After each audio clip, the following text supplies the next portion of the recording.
when challenging conditions arise. We don't back down. We up our game. We outpace the competition. Keep you ahead of adversity. We keep you equipped and bring you solutions that hit close to home. Channel leads the field so you can rise above. See how at channel.com/rise. For us, life is full of choices, big and small. They define us, make us who we are. And when it comes time for you to choose a car, home, your next big adventure, or start a new business, Farmers Union Insurance has the variety of coverage options to protect each perfect moment. Farmers Union Insurance. Contact your local Farmers Union Insurance agent today. The folks at Tyler Farm Supply understand that farming is hard work, and that's why they only offer durable and reliable short-line farm equipment that you can depend on. Whether you're a small-scale farmer or manage a large operation, they have the tools that you need to get the job done quickly and efficiently. Plus, with their competitive pricing and financing options, Tyler Farm Supply makes it easy for you to get the equipment you need without breaking the bank. Give them a call today, 701-642-8827. Every business begins with an idea. With dedication, hard work, and high-speed broadband, that idea can grow into something giant. The member organizations that form BAND are proud to support North Dakota businesses every step of the way, from the soil to the stadium.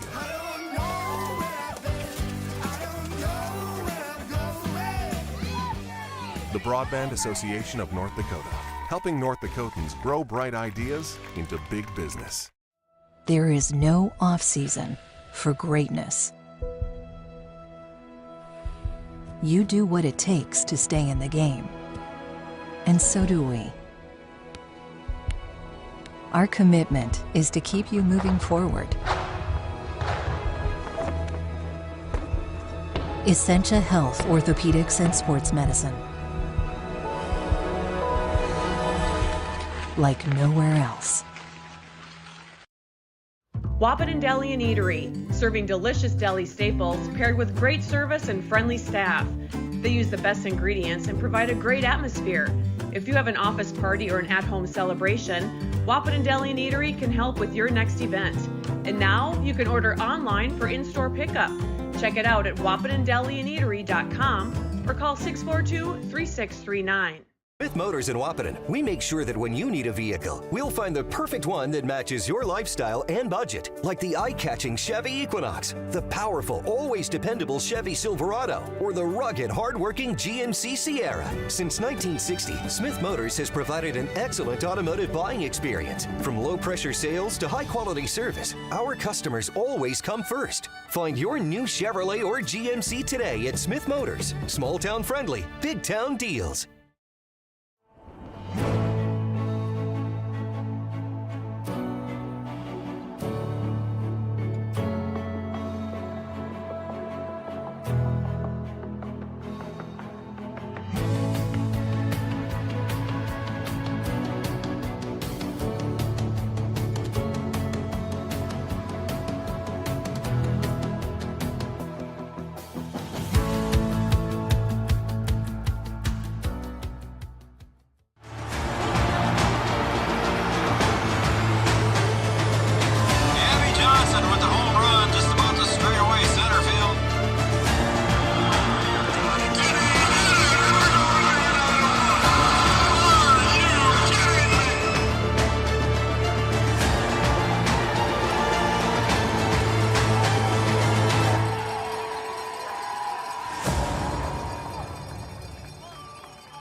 Good evening, everyone, and welcome to Three Borders Sports Network. Tonight's Friday Night Lights. The Wahpeton Huskies taking on the visiting Grand Forks Central Knights, and it is a night win and you are in.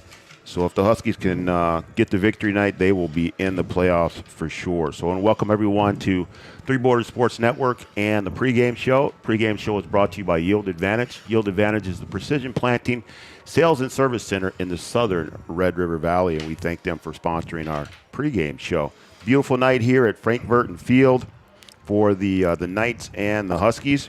And this will be an EDC matchup, 2A football. And joining me in the booth tonight is, again, Mr. Mike McCall. How are we doing, Mike? We're doing good. Great to be here. So Mike will be doing the color for us tonight, and it should be a good matchup here. Wahpeton at 4-4 overall, and Central at 1-7 overall. But really, the records don't really tell the true story, does it? No, it doesn't. Central's played a lot of close games this year, and they're coming in here, and there's a scenario where they can still get in the playoffs with a win. So they're going to be putting everything on the table and try and get out of here with a win tonight. It is Military Appreciation Night, and as you can see on the screen there, the uniforms don't do us any favors here tonight, Coach. Going to be a little tough to see numbers tonight. They're very sharp. They look good. They do look good. But, going to be a little hard to see those black numbers tonight. So they're wearing the camo uniforms with the black numbers, black pants, and the uniforms are donated by the National Guard. And they let the kids pick the jerseys, and they'll return those tonight. But kind of cool to see them all decked out in the camo tonight. It does. The combos look good. All right, so let's talk a little bit about tonight's game and what everything means. You've got some keys to the game. You got some of the scenarios of what will happen based on the result of tonight's game. So what are we looking at tonight? Well, depending on what happens up north with Devils Lake and Grand Forks, Red River. Last I checked, Red River was up 14-0. If they beat Devils Lake and Central were to come in here tonight and beat Wahpeton, there's a three-way tie for that third spot at 2-3 in the conference. So with that, then it goes by point differentials. Right now, Wahpeton is at plus 14 because we beat Devils Lake by 14, and Devils Lake is at plus 7 because they beat. Actually, take that back. They would be at minus 7. Okay. So I'm going to have to refigure that on what the but there is a point differential in there. The winner of the point differential would then get the 3 seed, and then head-to-head would take the 4 seed. So point differentials will be a little bit different. And then the game that they would play in that first round in the quarters, is it 1 and 4 East and West, or is that based on QRF? Yep, no. QRF went out the window for this year. Okay. They went back to the top 4 from each region get in. Yep. So the 1 from the East would play 4 from the West, 2 from the East. So we would, if we're in 3 or 4 seed, if we're in, we will travel next week in the playoffs. Have several scenarios there. Right now, the early favorites look like, and it could be any one of about 4 teams, but Valley City tonight is playing Minot North for the number 1 seed out west. And there's a chance that the loser of that game could fall all the way to 4 by the time it's done. Yeah, because everyone else, well, actually, you got Minot North at 5-2 overall, 3-1 in the conference. But everyone else after Valley is 2-2. You got 3 teams at 2-2 in the conference and 4-4 overall in Jamestown, St. Mary's, and Dickinson. Yep, and for the playoffs part, the conference schedule is the only one that's going to matter. Yep.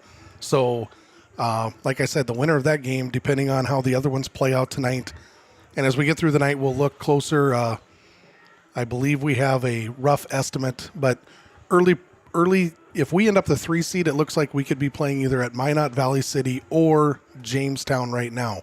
But that could all change if there's an upset out there. And the Huskies beat Valley City 33-27. That game was here. They lost to Minot North 21-35 in a game that was a lot closer than the score. That was at Minot North. That was at Minot North, and it was. It was a very close and competitive game until late, and we kind of got wore down. It was our second game of the season, and I think we are a much different football team now than we were then. And so I think the thing that everybody needs to understand this year is I think this whole thing's wide open. I think that you get into the playoffs, I don't care if you're the 1 or the 4 seed from either side. I think every team has a legitimate shot at playing in the Dakota Bowl.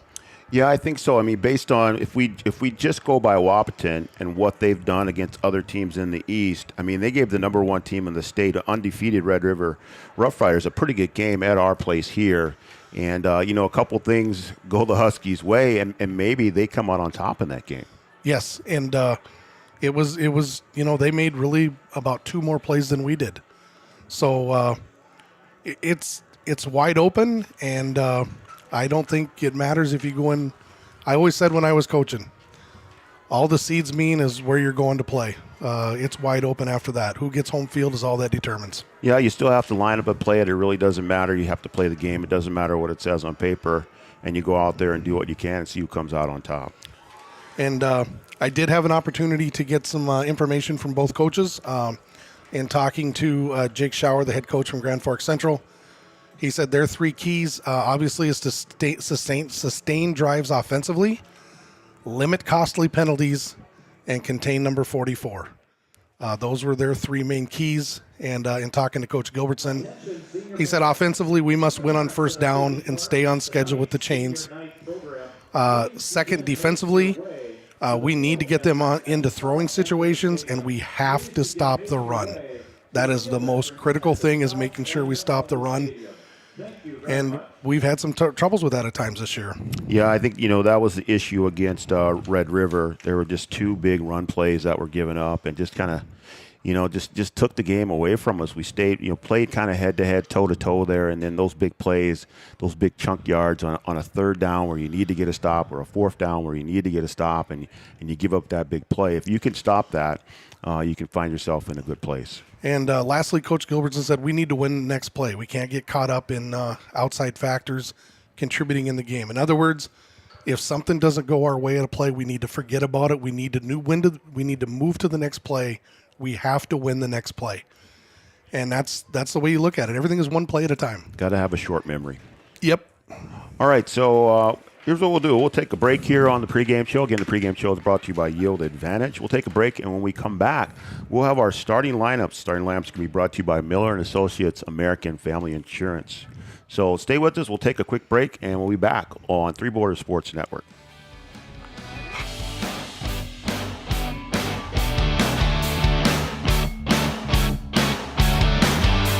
We have 30 seconds to tell you why you should be a member of FCCU. First Community Credit Union is member-owned. But aren't all financials member-owned? Nope, they're not. Many have stockholders that drive decisions. As a credit union, we put our members first. As a matter of fact, that means all the money that we make, cha-ching, gets reinvested back to you, our member owners. So come see why. Life is better with community at First Community Credit Union. Yield Advantage is proud to support our local Twin Town teams. They'd like to remind farmers that the Yield Advantage team is ready to help you get the W next planting season. They can help get your equipment in game shape with upgrades large and small. Yield Advantage is your local precision planting premier dealer. From row cleaners to closing wheels, seed meters to liquid fertilizer systems, and everything in between. If you want to give yourself a competitive edge next season, contact Yield Advantage today. A local insurance team ready to serve you. American Family Insurance, Miller & Associates, providing home, auto, life, farm, and business insurance. As residents of your community, they understand how important it is to be there for you, their trusted friends and neighbors. Together, they're building strong partnerships that help everyone succeed. American Family Insurance, Miller & Associates, a proud supporter of high school athletics. And we hope to see you at American Family Insurance, Miller & Associates. Since 1941, Minn Kota Ag Products has been helping farmers with their agricultural needs. The farming industry has expanded at great lengths, and Minn Kota Ag Products is there to provide farmers with their entire chemical, fertilizer, seed, and grain elevator needs. They also offer deep band tillage, chemical application, and fertilizer application, just to name a few. For market access at your fingertips and information essential to your farm operation, download the Minn Kota Ag Products app. Minn Kota Ag Products, proud to be a partner in your farm operation since 1941.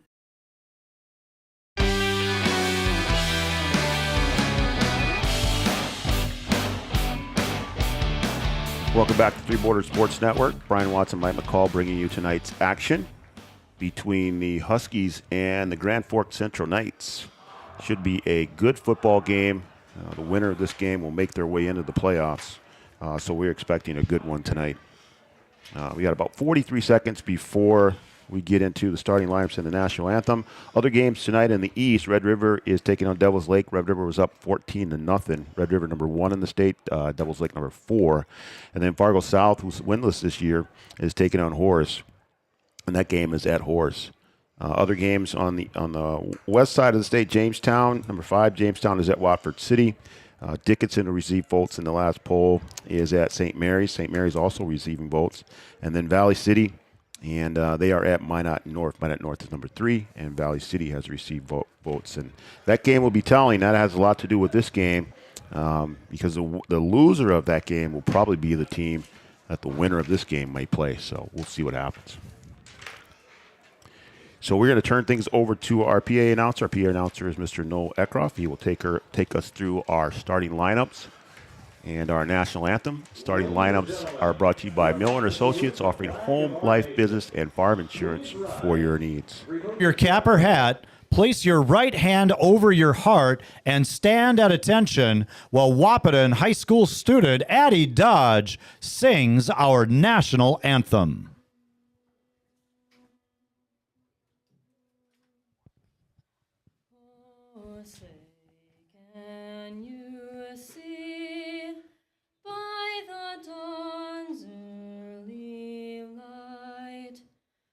So proudly we hailed at the twilight's last gleaming, whose broad stripes and bright stars through the perilous fight o'er the ramparts we've watched were so gallantly streaming. And the rocket's red glare, the bombs bursting in air, gave proof through the night that our flag was still there. Oh, say does that star-spangled banner yet wave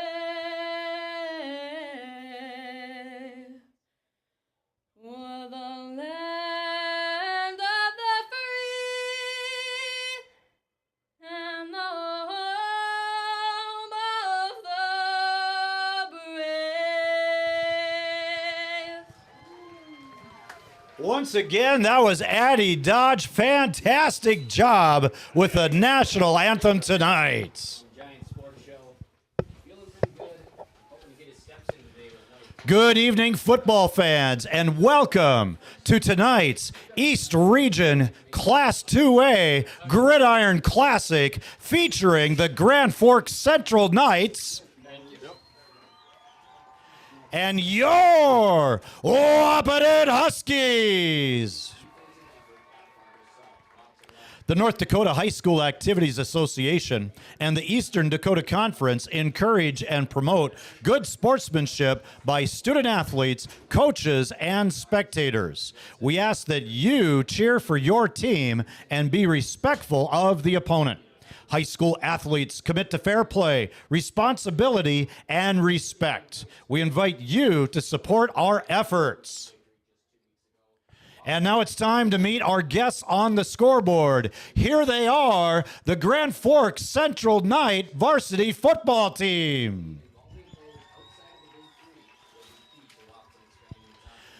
And fans, welcome to senior night for 2024 for the Wahpeton Huskies.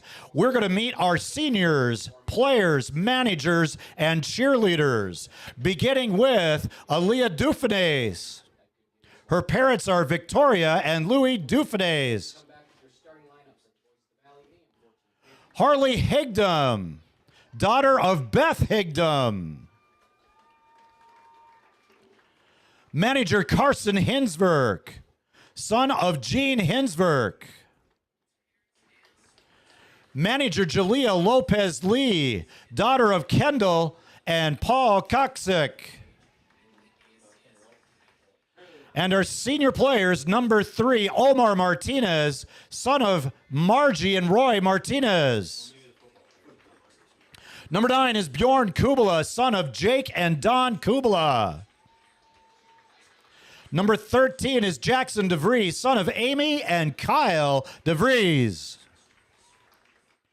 Number 31 is Andrew Scholes, son of Amy and Aaron Scholes. 44 is Trayton Mauk, son of Wayne and Leanne Mauk. 45 is Dominic Carter, son of Sal and Delia Gonzalez. Number 50 is Chase Marsh, son of Michael and Jody Marsh. 52 is Carson Van Epps, son of Mike and Julie Van Epps. 53 is Isaac Clark, son of Amanda and Josh Clark. 66 is Owen Scovold, son of Corey and Amy Scovold. Number 69 is Landon Nordick, son of Scott Nordick and Jewel Meyer. And big 72 is Taylor Sondrel, son of Trista Sondrel and Chris Fierro. The Huskies are coached by Mr. Wade Gilbertson. The Central Knights are coached by Mr. Jake Schauer. The officials for tonight's contest include Wayne Grippentrug, Reed Johnson, Lance Erlin, Jeff Bugstead, and Tyler Grippentrug. They have been chosen for their expertise, and they are registered with the North Dakota High School Activities Association. Coming up in about 1 minute, the kickoff! So there you have it, our starting lineup. Starting lineups again brought to you by Miller & Associates American Family Insurance, offering home, life, business, and farm insurance for your needs. Also senior night here tonight, and Noel Eckroff going through all the seniors, including the managers. So a big night here, military appreciation and senior night. And hopefully we're looking for a good football game here tonight between the Knights and the Huskies. Yeah, what a great way to do the senior night introductions, though. Usually it's a lot earlier, but what a great way to do it. Yeah, I like that. Football's a little bit different. You never know how many you're going to have, and they have quite a number of seniors, and to get them out there for the starting lineup, I think that's a great way to do it. Gets everybody involved, and you get to recognize everyone, including your managers, things like that, and those guys are a big part of the team. Absolutely. So before we get going tonight, I'm just going to give a shout out to Coach Ralph. I know he's sitting at home watching tonight. Would love to be here. Heard he wanted to bring his pickup and sit in the back of it, but Coach Ralph, enjoy the game. Get well, sir. He's taking my open gym times already, even when he's not able to get to the school, so it's all right. Well, I got to put my glasses on here to see if we can see numbers. All right, we're getting ready for our kickoff. Kickoff is brought to you by Tyler Farm Supply, your short-line farm equipment dealer since 1985, located in Tyler, North Dakota. And the Huskies are going to receive. I think the Knights won the toss and they deferred to the second half. So the Huskies will receive. And kicking off for the Knights is going to be number 4, Talon Lunsky. A bunch formation in the middle of the field here. And now they'll spread to their kicking formation. And let's see if they decide to kick it deep. A lot of teams do not like to kick it deep against the Huskies. They like to keep it away from Mauk and DeVries back there. And it is a straight kick. I believe that was DeVries. And that's DeVries on the far side there. Dropped the kick, picks it up, and able to get going again. And he'll pick up 10 or 15 yards there after picking it up and get close to the 25-yard line. They have a player down. And he made a dive at the attempt, and I didn't see. He must have landed wrong. And that's a central player that's down. Making the tackle for Grand Forks Central was number 3, Braden Dirks. Dirks was in on the tackle there, but a dropped kickoff, and sometimes that can get you a few more yards if it's not played correctly. And Huskies lucky to get it out past the 25. So we'll let them tend to the injured player there, and we'll take a break, and when we come back, we'll have our first snap here of the game. So we'll take a break, and when we come back, hopefully we'll be able to get things started here.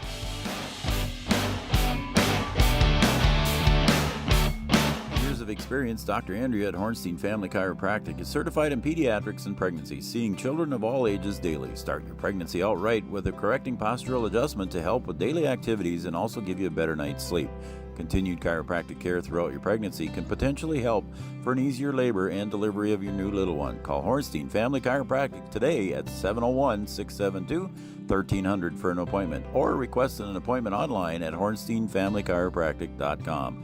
Dr. Andrea Hornstein, helping your family grow up healthy.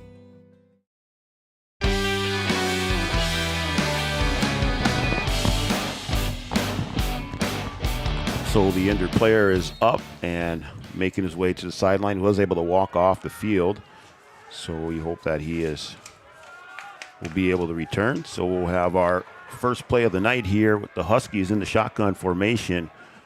The 1st and 10 from the 25-yard line. Kubala takes the snap, hands it to Trayton Malka, go off the left side and skirt through the line. And a nice gain on first down there, Coach. Yeah, just a little isolation play off the left side, and was able to pick up about 6 yards, and did not see a... So it'll be second and 4 here. We'll try and give you the numbers the best that we can. It is pretty dark down on the field. I think Fisher was the one in on the tackle there. So Kubala will hand him out again, this time up the middle. And he'll skirt up the middle close to the first down marker. I think he's got the first down.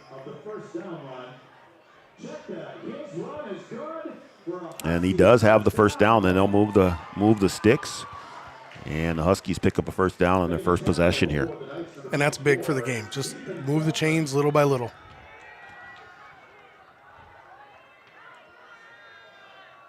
So Huskies will stay in the shotgun. They'll be in shotgun most of the night. Be surprised if you see Kubala under center. He'll drop back to pass and throw that out into the flat area. And that's Jack Gilbertson making the catch there. And Jack's been out of the lineup, so good to see him back in the lineup and making that catch on his first reception. Yeah, just a little quick hitch route, and Vanyo there on the tackle right away for Central. Short 3-4 yard gain.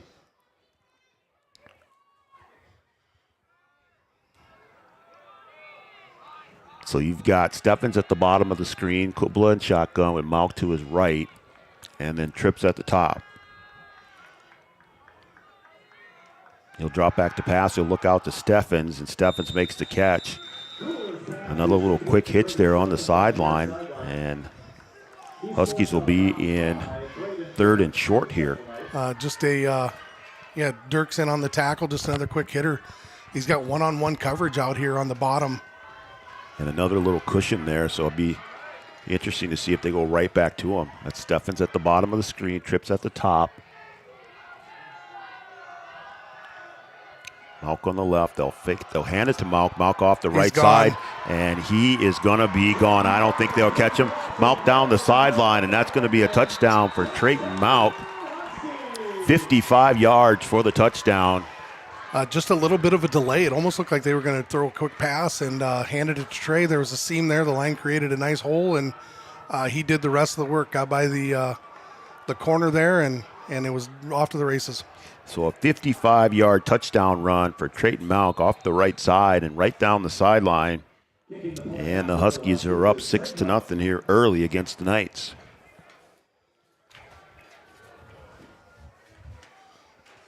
And Michael Peterson on the kick. That's Trey Malk. Oh, sorry, that's Trayton out there to kick. That was wide left. And that kick is missed, so we'll be 6-0. So early in the first, it's the Huskies 6 and the Knights 0. We'll be back on Three Borders Sports Network right after this.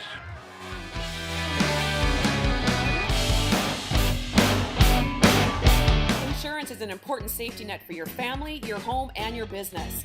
Carlson Family Insurance Agency is your local auto owner's insurance provider. At Carlson Family Insurance, they work for their clients, not the companies. Customer service and satisfaction is their #1 goal.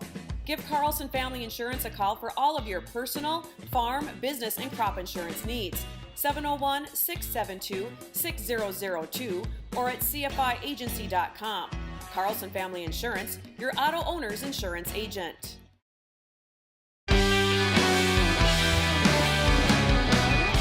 Welcome back to Frank Burton Field. Husky football tonight. Huskies out on top here early in the first quarter. And Horace and South tied at 0 at the half. Yeah, I was shocked when I saw that score come up, and Red River's up 14-0 on Devils Lake at the half. So those are the other two games going on tonight on the east side of the state.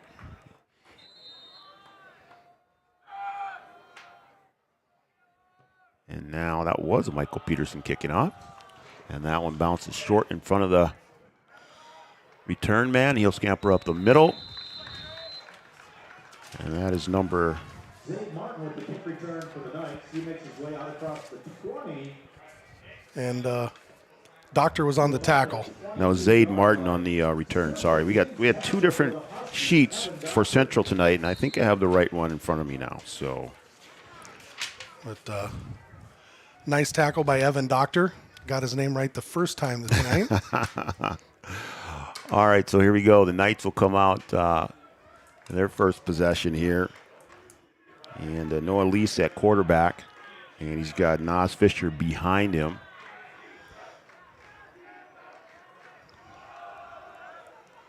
And off the left side there. And a good tackle by Trayton Mauk. Yeah, they pulled both linemen this way, and Mauk and Steffens were the first two there to make the tackle for just a 1 or 2 yard gain. So that's a good thing you want to see there to start the game. And that carry by Nas Fisher. And the Knights will huddle up here. Last couple games that we've seen no huddle on both sides of the offense, and now Central will take their time getting to the line. They'll stay in the shotgun with Lease and Fisher behind him. One wide at the top with two tight ends. They'll hand it to Fisher again. He'll go off the right side. And he is stopped after a good gain there. And that's a concern for the Huskies. They need to be able to stop the run. They can't give up those big chunk yards there. And that was the exact same play, just the other way, pulling both linemen, getting them out in front. And in talking to the coaches this week, that's one of the things they like to do. They like to get to the outside. So this is a big third down for the Huskies here to try and get off the field. So third and short for the Knights here to start the game. It's their first drive of the night. Lease waiting for the snap with Fisher behind. Motion man is Henry. And they'll give it to Lease again, and he'll go back off the right side and make his way over the first down marker and pick up more, and still going, and finally brought down. I believe that was Martinez, one of the first guys there in on the tackle, but that was almost the exact same play that they ran the play before. So Huskies will have to make some adjustments to that. Was the breeze for the Huskies. First down, Central Knights. From their own 44-yard line. So Lease will stay in the shotgun. And I believe that's Fisher behind him. The handoff again to the back. And he'll make his way off the left side.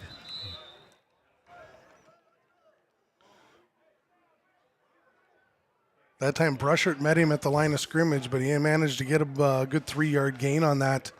Again, it's the same play, just flipping it, going back and forth. So. And that's number 28, Anton Perales, behind on the run. And Perales is still behind Lease now. Lease waiting on the snap.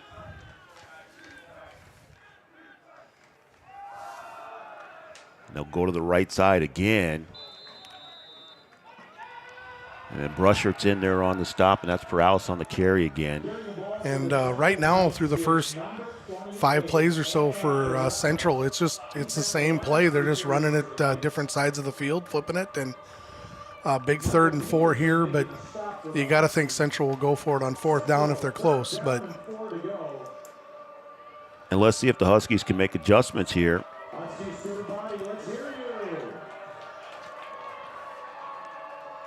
That's Fisher back in the backfield again now, behind Lease. They're going to the right side. That's Fisher on the right side, gets around and it jumps over a man and then finally pushed out of bounds after picking up the first down. So the Knights able to move the ball on the ground and working their way down the field here. So we talked about it in the pregame show about the Huskies being able to stop the run. And, I mean, it's the old, I don't know if you want to call it the buck sweep or what you want to call it, but they're just pulling two guards, getting out front and using the other backs to help lead the way, and student body left and right, I guess. So Leash and Fisher in the background again, and then Same they'll give play. it to him. They'll give it to Fisher again, and he'll go off the right side, and he'll pick up 5 more. That's Fisher once again carrying to that right side. And if you can pick up 5 yards of carry, you're doing pretty good. Well, it's, back in my day, I even took 3 because 3 times 4 was 12 and you had a first down. So we'll see if the Huskies can stop this run attack of the Knights. The Knights they've been in close games. I mean, they have 1 win on the season, but outside of playing the top teams in the state, they've been in some close games. So you can't really look at the record and say, well, this game should go this way or that way. Hands it off, and that handoff is to number 40, and that's Logan Voorhees. That was a lot better. Huskies met at the line of scrimmage and actually a little bit in the backfield. He did well to get back to the line of scrimmage, and it's going to bring up a big 3rd and 5 here for Grand Forks Central. So Central definitely in 4-down territory here. Huskies will need to get 2 stops here to try and get this turnover on downs. So Knights at 3rd and 6 from the 33-yard line.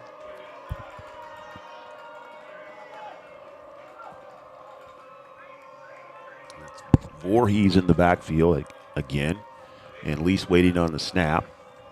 Put a man in motion, he'll stop in the middle, be the extra blocker there, and Voorhees gets a good head of speed and goes off the right tackle and picks up a couple before he stopped. And now here we go. We got our first big down here. This is going to bring up 4th, and you can call it a long 3 or a short 4. And but this is that area where the Huskies had a little bit of trouble against Red River. You got to watch the ball.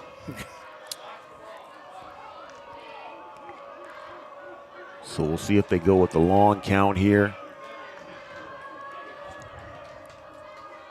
That's Perales back in the backfield, Least waiting on a snap. They'll put a man in motion. Long count, trying to draw him off sides. And off the right side and up towards and across the first down marker is Perales. So Anton Perales picks up the first down, and the Huskies not able to get the big stop that they needed there on 4th down. Just a 4th down and a long 3, maybe 4. And Central moving their way down the field here. They'll have 1st and 10 at the 25-yard line. Just doing what they need to do, getting a hat on a hat and creating space. Just doing a good job and moving the ball down the field, using a mix of backs here. Man in motion, that's Henry in motion. He'll stop again. Bobbled the snap, and now Lease will take off. Had no choice there. Couldn't turn and make the handoff, and he'll make his way up the field and just get back to the line of scrimmage, maybe over the line there by a yard. Looked like Brushert and maybe Ralph, the first one's in there for the tackle for the Huskies. So D really needs to dig in here. They've bent, but if they can just dig in here a little bit. So Lee staying in the shotgun. Fisher in the backfield with them this time. And you've got Martin at the top of the screen, and that's Henry in motion. He'll stop again. They go off the right side. And after first contact, Fisher able to bounce his way outside, and he'll get out towards the first down marker. I didn't see who had a shot at him at the line of scrimmage, but again, just Malkin on the tackle that time, but running a lot of the same stuff, just flipping directions with it. So it'll be 3rd and 6 from about the 21-yard line. And Fisher still in the backfield with Lease. Go tight formation. They'll put a man in motion. And they'll hand it to Fisher. He'll go off the right side again. That's where they've been successful. He'll get out near, and I think he's across the first down marker. I think he's going to be it's close. Just short And now you're going to go 4th and short again. And about a yard, half a yard maybe. And they're at the 21-yard line. See if they stay in the shotgun or if they go under center here. Well, I think they're going to stay in the shotgun and probably off the right side again. I think they're going off right side again. Fisher in the backfield behind them, but the man in motion again. That's Dirks in motion. And there's Fisher off the right side, able to dance his way over the first down marker. And they'll pick up the first down, and they'll make their way into the red zone, the Amanda Frederick State Farm Insurance red zone. Amanda Frederick proud to serve Breckenridge, Wahpeton, Wheaton, and North Dakota and Minnesota. I think that was Brushered in on the tackle. This quarters went quick. Well, they kept it on the ground. Wap threw it around a little bit, and no incomplete passes, so the clock's been running the whole quarter here. So Central in the red zone. And Perales back in the backfield behind Lees. And that's Eli Thompson in motion. They'll give it to Perales, who'll go off the left side this time, making his way down towards the goal line. And he's in. So an 11-yard touchdown run for Anton Perales. And the Central Knights march their way down the field and answer the Huskies on their first drive.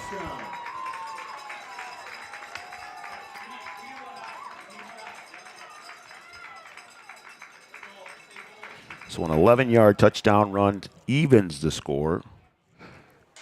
And they'll go for 2 here.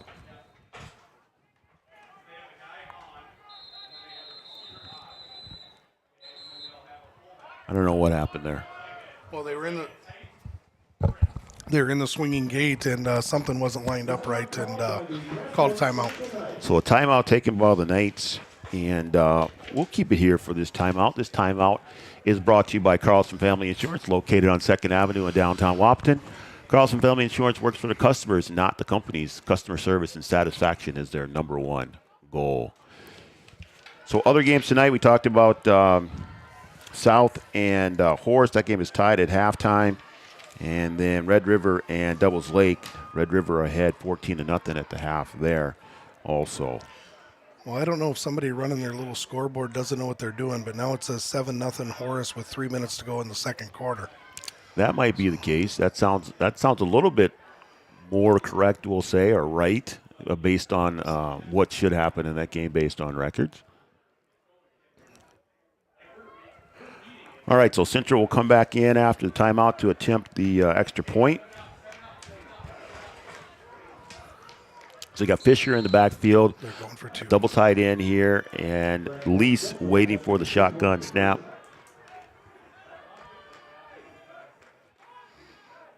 And they'll hand it to Fisher. He'll go off the right side and try and jump his way into the end zone. They're going to call him down and says, no, the extra point is not good. So that'll make our score 6-6 with 54 seconds to go in the first quarter. We'll take a break, and we come back. We'll have this last minute to play in the first quarter.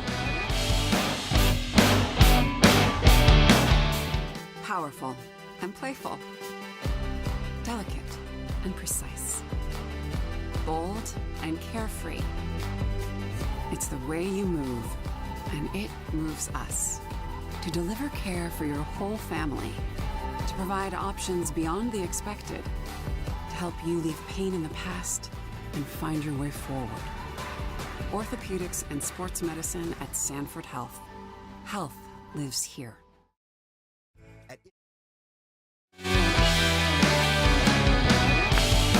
Welcome back to Frank Burton Field. Husky football tie ball game with just about a minute to go here in the first quarter. The Huskies marched their way down the field on their first drive, and Trayton Mount took it in from 55 yards, and then the Knights marched their way down the field, and Anton Perales took it in from 11 yards out. And now the Knights will kick off here. Talon Lunsky kicking off for the Knights after the touchdown. And we'll see if they kick it deep again. And they do. Nice kick, and that's going to go out the back of the end zone. And the Huskies will take over after the touchback. Huskies first and 10 from their own 20-yard line. Coming up next. Well, that was a line drive kick, and better safe than sorry.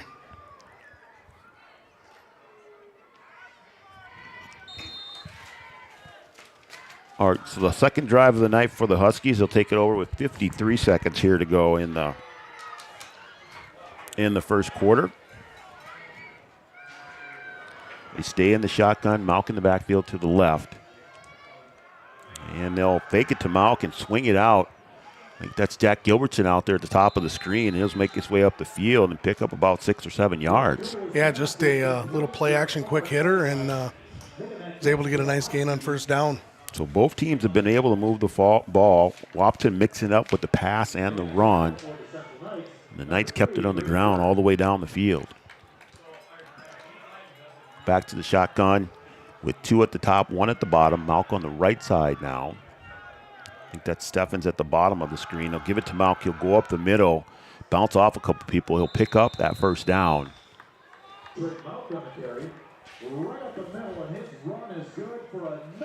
Brought down by Feldman on the tackle there. I was just trying to see the number. But, again, just a little delay play, and they're going to see if they can get off one more before the end of the quarter here.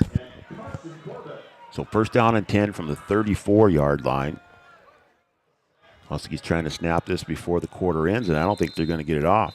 I think they're maybe seeing if they can get them to jump. So after 1 quarter of play here from Frankfurt Field, we have a tie game between the Huskies and the Knights.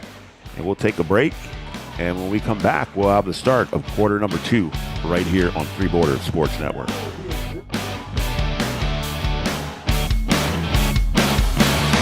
Engineering, our business is about connections. We connect people to water, communities to counties, and counties to the rest of the world. Our work connects main streets to interstates, and yesterday with the potential of tomorrow. With over 40 years of connecting, our experience and expertise are thanks to the clients we have earned, the trust we have built, and the connections we have made. Interstate Engineering, the professionals you need, the people you trust.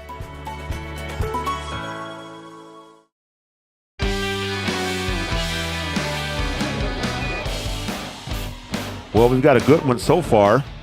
Tie ball game after 1 quarter of play. We've got a good one going on the other side of the river. You got some volleyball going on Three Borders Sports Network. That game also on Red River Communications Channel 28. And Joe Schreiner's over there for the Cowgirls and the Eagles. And they are in quarterfinal play. Just won set 1, 27-25. So going to be a good one over there. So if you're inclined for some volleyball tonight, you can bring that up on YouTube, have both games going on. All right, so here we go. Start of quarter number 2. They'll flip the field. And now the Huskies going from south to north. And they'll give it to Malk again. He'll dance his way up the middle, pick up a couple yards. And stopped again by Feldman there by number 24.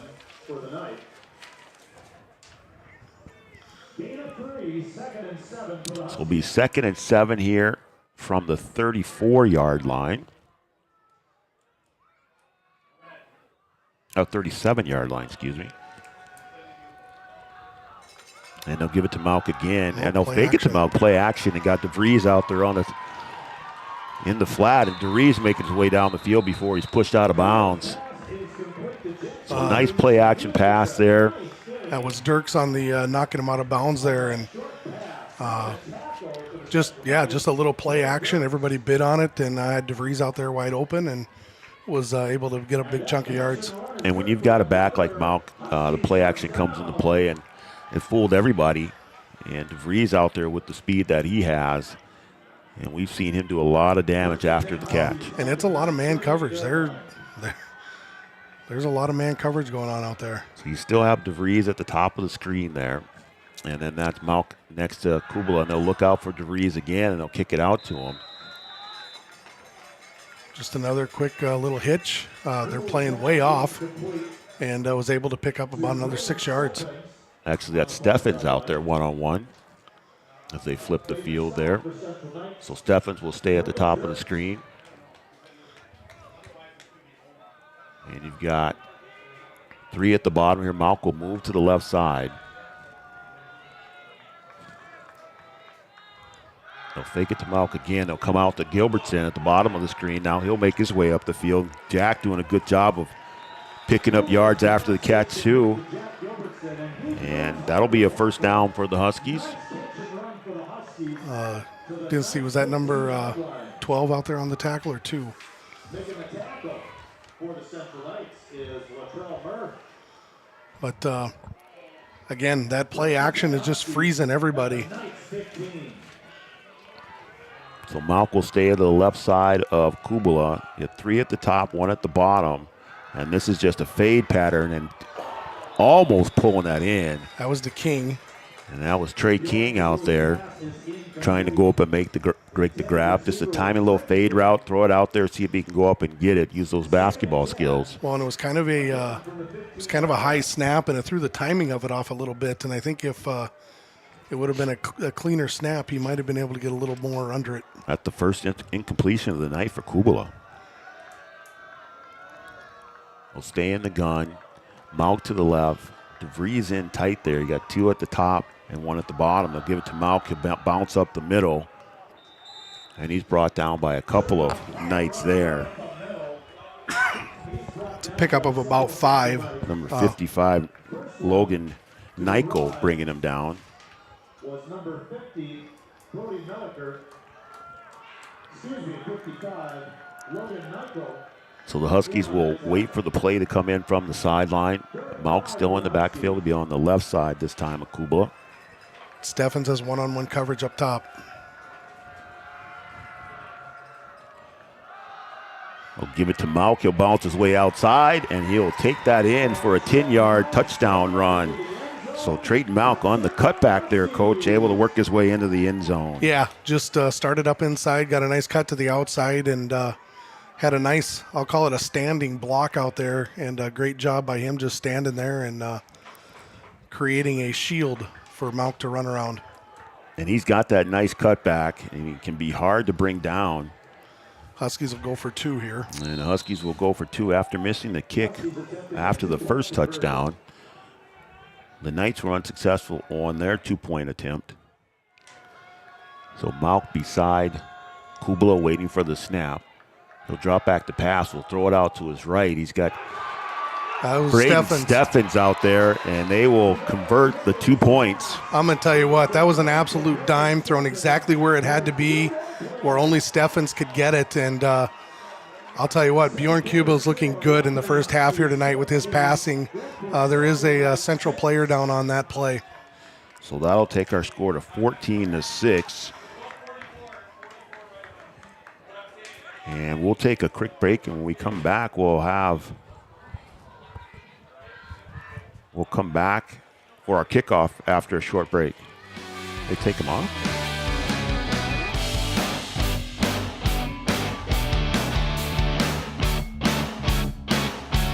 Getting you back to what you love. We are Optimum Rehab. For over a decade, Dr. Tony Eggeman has provided physical therapy services for the people of Wahpeton, Breckenridge, and surrounding communities. We're a small practice that sees our patients as individuals. Through hands-on techniques, our patients have their treatment plans tailored to their exact needs. Sprains, sore muscles, back pain, achy joints, rehab following surgery, you name it. Optimum Rehab is your answer. When you need exceptional physical therapy, you need Optimum Rehab. So Michael Peterson kicks off for the Huskies, and that is picked up by number 2, Zayd Martin. Oh, man. And he is brought down by Trey King. That was a straight-on shot and a very nice tackle by Trey King. So now we'll see if the Huskies can make a couple adjustments here on the defensive side of the ball. The Knights were able to just march their way down the field. Right tackle, left tackle, right tackle, left tackle, right tackle, right tackle, right tackle. So we'll see if they can make some adjustments here and stop the run. We talked about that as being one of the keys of the game. being a big key of the game.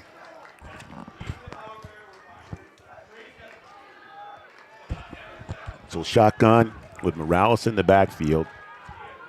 Man in motion is Henry. And they'll give it to Morales. And he'll make his way and not pick up much. Looks like he might have got a couple there. Hit at the line of scrimmage originally by Brushard, I believe. But a gain of about 2. So Isaiah Brushard in on the tackle there. So the Knights will huddle up. They'll make their way to the line of scrimmage. Lee still in the backfield will be in shotgun again. This time Fisher behind him. Got a good mix of backs with the Knights. So Fisher will bunch at the bottom of the screen. They go off the right side. Fisher kind of dancing his way up there. Never really got going. And then Malk is in there for the tackle. Malk is in there immediately. Met him at the line of scrimmage and then got help from a couple other guys. But what a great job by Trey Malk, just coming from his linebacker job, sifting down the line and finding the hole to make the tackle. Michael Peterson also in there on the tackle. This time Lease going over to get instructions from the sideline. He'll come back to the huddle here. And I tell you what, Michael Peterson's another one from week 1 to where he's at right now. He has grown so much in this game, and he's done so well. You've got to have those players that get better as the season goes on, and Michael Peterson certainly one of those guys right now. And I think you can say that about a lot of the kids on this defense and the team. Got a whistle here before the snap, and I think a timeout. A timeout by Grand Forks Central, and that'll be their second timeout of the half. And this timeout will be brought to you by Carlson Family Insurance. Located on 2nd Avenue in downtown Wahpeton, Carlson Family Insurance works for the customers, not the companies. Customer service and satisfaction is their number one goal. We'll take a 30-second break, and we'll come back here after the timeout.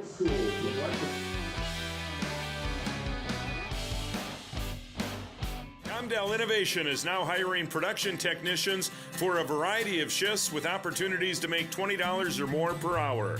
Work in a clean, climate-controlled facility. Second shift, 4 10-hour days, every weekend off, 3:30 p.m. to 2 a.m., and 4 crew rotation, straight days, 7 a.m. to 7 p.m., or straight nights, 7 p.m. to 7 a.m. Apply in person or online at ComdellInnovation.com. Comdell Innovation of Wahpeton, an employee-owned company.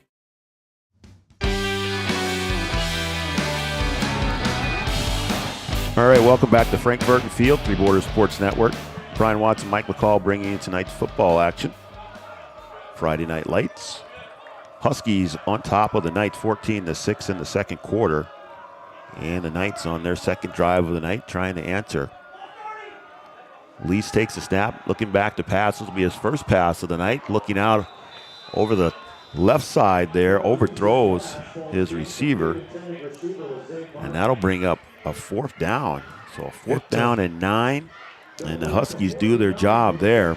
And that was going to be a tough one to complete. They only had 2 guys in route out there, and he had him there, but that was going to take a tight throw to get to, and because there was a defender under and one over the top.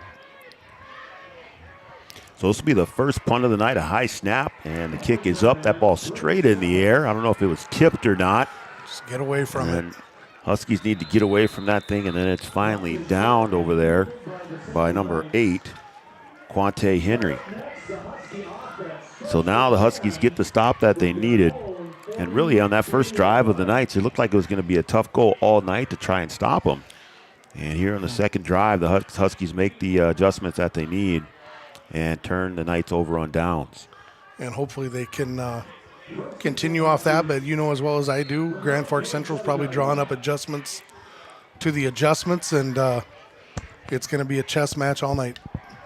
It's a game of adjustments is what you're saying. It is. You put that very well. The Huskies will come to the line in the shotgun. They'll hand it to Malk. Malk will go to the right and then bounce back to his left, and this time he's met by everybody on the Central's line there. Looks like just about a gain of 1, maybe a short 2. Number 59, Carson Corbett, the first one to get off the pile there. And the Huskies will wait for instructions from the sideline again. They very rarely huddle up. Kubala waiting for everybody to get where they need to go. Malk will be on the left side. They'll have 2 at the top now, 1 at the bottom. Little blitz coming, and that is just handed, and that was timed nicely by Henry.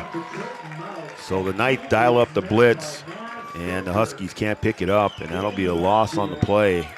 And that's a tough thing as a quarterback to do, but that might be one where you see him coming, you might want to just, but it can screw your guys up too on the cadence. So. Right. So the Knights dial up the blitz at the right time, and now got one-on-one coverage down here at the bottom of the field, and I look for the blitz to come again. Huskies 3rd and 13 here. He'll give it to Malk. He'll work his way around the left side, and he'll bounce to the outside. Now working to get to the outside again on the sideline. And jumps over the defender and makes his way close to the goal line, gets to the pylon. No signal yet. He stepped out at the 2-yard line. And he's going to be out at the 2-yard line. Heck of a run there by Trayton Malk on 3rd and 13. And that is a very similar play to what Grand Forks Central's been running. They brought a guy in motion. They had the 2 running backs, and so you had a lineman, a receiver, and a running back out in front leading the way for Trey. So a 42-yard pickup there, just shy of the goal line for Malk. He already has a 55-yard touchdown run. There we go. They're trying to get him to re-up the clock. Wahpeton is going to just take a timeout here, and Trey lost his shoe, I think, on that play. So Trayton Malk runs out of his shoe. The Huskies will take a timeout with 6:35 to go here in the second quarter. The Huskies lead the Knights 14-6. We'll be back right here on Three Borders Sports Network.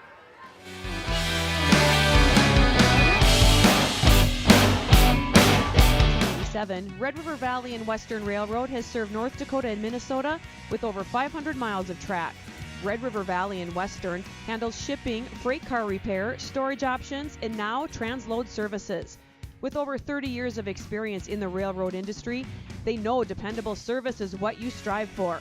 Red River Valley and Western is proud to be a part of the community since 1987.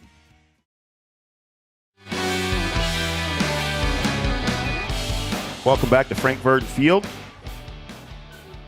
Huskies football. Huskies lead the Knights 14-6. And it's a good time to bring up our Studio 22 Designs shout-out line. If you want to send me a text at 701-428-2415 and let me know where you're watching from and who you're cheering for, we'll give you a shout-out. Already got a couple on the shout-out line. The Geffreys are doing it right in the garage. And that looks pretty good right there. Oh, they're going to save one of those for us? I don't know if they will or not, so we'll see. So if you want to get a shout out, just send me a text at 701-428-2415, our Studio 22 Design shout out line. So the Huskies back and ready after the timeout. And Kubala looks for the slant there, and that is Braden Steffens on the slant for the touchdown. Made it look easy there, pitch and catch. Well, that's what the Trey Malk effect does. Everybody stepped up, everybody froze, and that just makes that slant lane a little bit bigger, and was able to hit it. And so just a nice job on the play action there, and Malk's going to try the PAT here. So a 2-yard touchdown pass, Kubala to Steffens. And Malk now attempting the extra point. And that one is up. And that one is good. So Trayton Malk converts the extra point, and that'll take our score to 21-6 in favor of the Huskies. So with 6:33 to go, it's Wahpeton 21, Central 6. We'll be back right after this.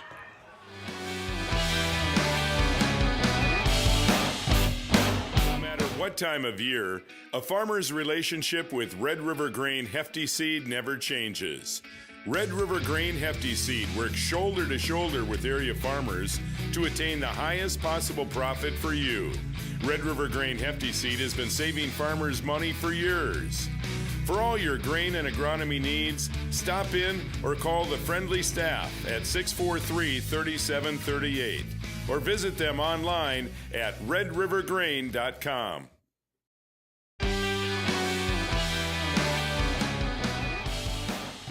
Welcome back to the broadcast. Got Connor Ralph tuning in from St. Cloud. Kelly McNary tuning in. Checking in on our Studio 22 Designs shout-out line.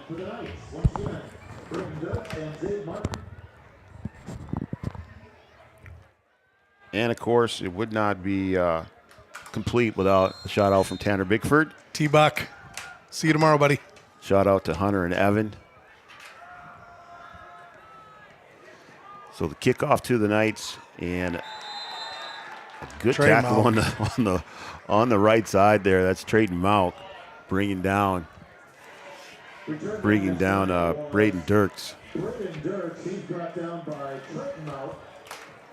So now we'll see if those adjustments hold here made by the Huskies, as the Knights will see if they can get back to their successful ways. They ran the ball well on their first drive, and the Huskies were able to stop them on the second drive, and the Huskies been able to turn each of their possessions into points. So this is Lease in the backfield again. I think that's Henry back there with them.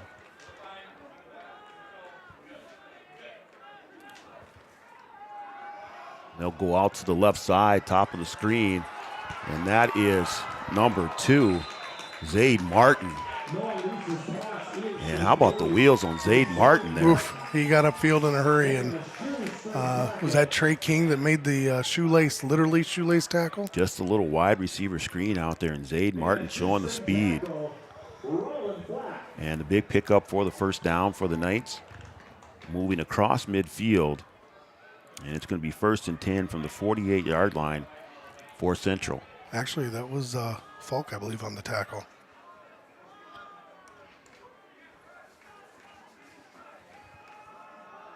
So they'll go off the left side. That's Henry again.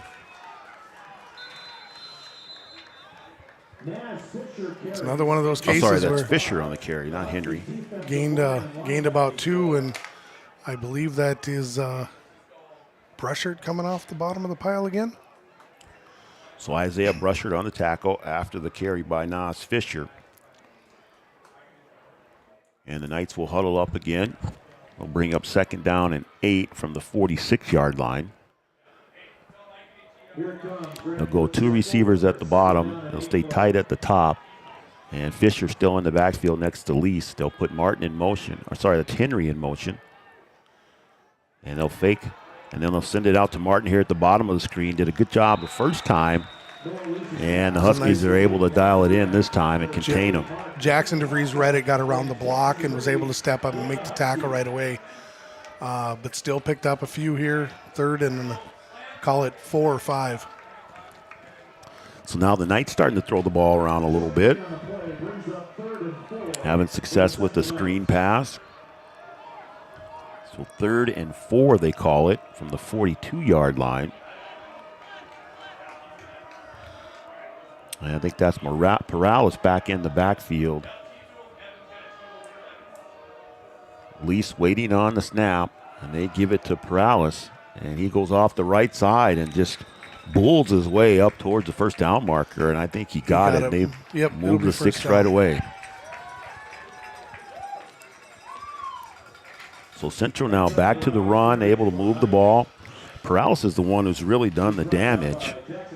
He hits the hole fast. Yeah, they have a good mix between Fisher and Perales. And Perales will stay in there.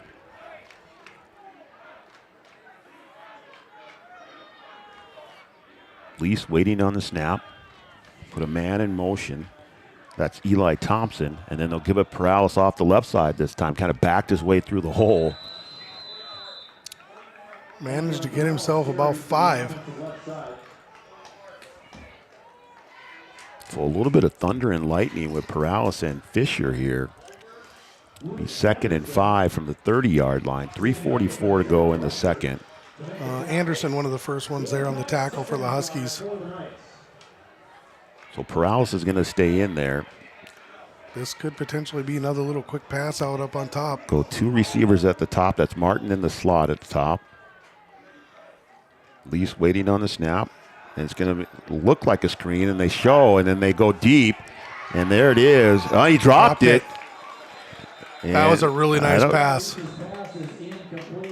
We have a flag, I think. That was Tyson Vanyo out there behind the defense.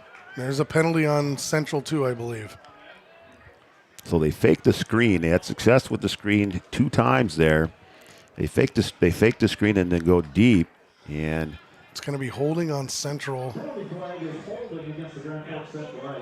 So Central's going to get backed up after the penalty.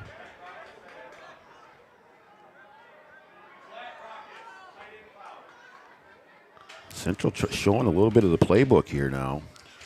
Oh, and he couldn't have thrown that any better. That was a nice pass, and the Huskies just kind of bid on that pump fake out there, and it was a nice play by Central. So now that'll make it 2nd and 15 from the 40-yard line. 3:17 to go. Lease waiting on a snap. That's Perales in the backfield. That's Henry in motion. They'll give it to Perales off the right side, and he'll get back close to the original line of scrimmage. Got about 4, it looks like, so we'll bring up 3rd and 11. Big third down here. And Isaiah Brushard in on the tackle for the Huskies. Said his name a lot tonight. Yeah, we have.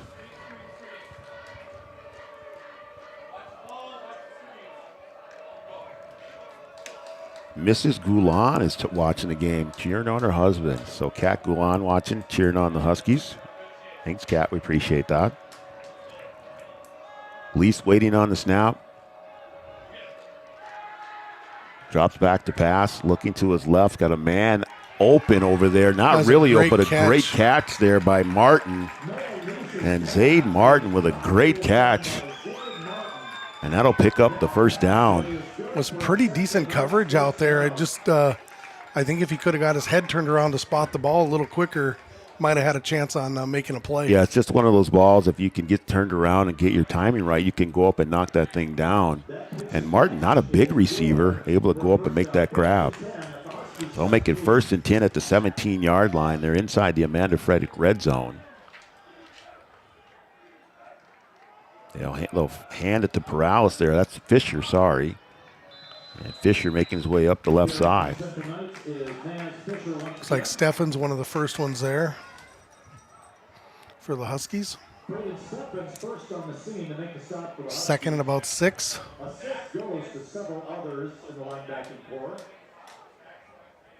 So 1:46 to go. Central trying to punch it into the end zone and cut this lead of the Huskies. This will be 2nd down. Stay in the shotgun. That's Fisher in the backfield. Henry in motion.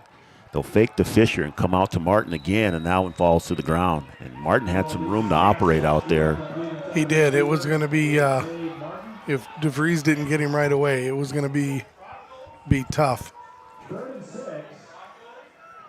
You had Michael Peterson getting out there in coverage, but Martin had a little bit of room. And he's shown that he's got the wheels. He does. So 3rd and 5 now here. 1:26 to go after the incompletion. Central used their last timeout. We're going to get a timeout here. So Central will take a timeout. And we will take a timeout. And when we come back, we'll have the conclusion of the first half right here on Three Borders Sports Network.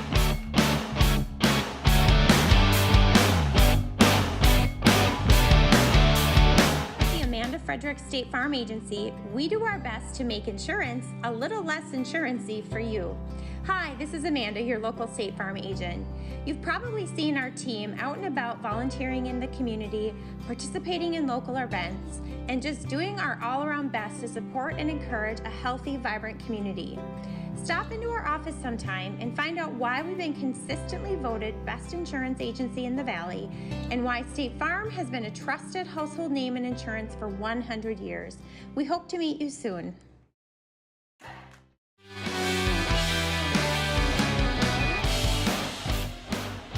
Welcome back to Huskies football. Brian Watson, Mike McCall bringing you tonight's action. And Brad, Jackie, and Caleb Malk, they're watching from Thief River Falls, and I guess they're going to start a GoFundMe for lights. So, so I don't know if that's not really a bad idea, is it? No. Here we go. 1:26 to go. 2 big downs here for Third the and Huskies. 5 for the Knights. Least waiting on the snap. And they'll give it to Morales. And Morales making his way towards the first down marker. Gets pretty close. I think he's going to be just short. That's going to bring up 4th and short. 4th and very short. 4th and a yard. Look closer than that from up here. With a minute left, this is a big down for the Huskies here. Huskies need a big stop here to keep Morales in. So is it going to be student body right or student body left? I think they're going right. I would Thompson be wrong. in motion again. They Big go up the play. middle, and the Huskies make the big stop. I think and that is was Landon Ralph right yeah. there making that tackle. That's a huge play for the Huskies, making that stop, knowing that that Central gets the ball to start the second half, and that's just huge, keeping this a 2-possession game at this point. And not only that, Coach, the Huskies can strike fast here. You've got 50 seconds. And 2 timeouts. And 2 timeouts. You know, you can put the ball in the hands of Trayden Malk here and see what he gets you on first down, and then try and operate after that. I think we had the exact same similar conversation the last time we played here, but we were going left to right, not right to left, in about the same position. So here we go with 4 wide receivers. Malk in the backfield, and they give it to him, and he tries to work his way up the field, go up the middle, picks up a decent amount of yards. Clock's still running. They're going to go hurry up here. Had 2 plays called. And they'll go again, and this time they'll fake to Malk. And that one was a bit touchy over there. Central had it timed up almost. That could have been a pick 6. That could have been very disastrous. So now you'll be able to take your time here. That play looked a little rushed. Get the play you want. So they'll bring the play in. And the nice thing is if something happens and you don't get the first down here, you don't have to run another play because Central's out of timeouts.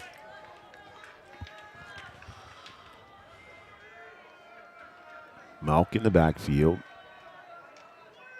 They'll give it to Malk again. He's going to bounce to the outside and able to pick up more yardage there. Pick up the first down. Now we'll take a timeout.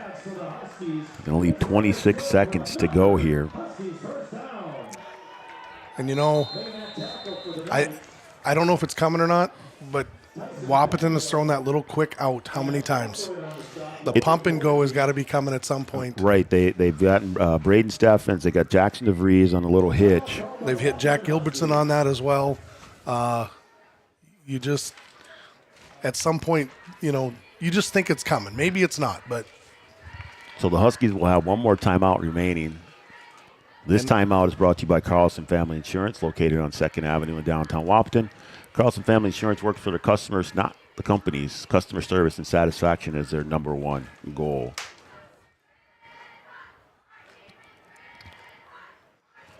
So we'll see if the Huskies can get things going here with 26 seconds to go. Well, the only score that I know is right is this one.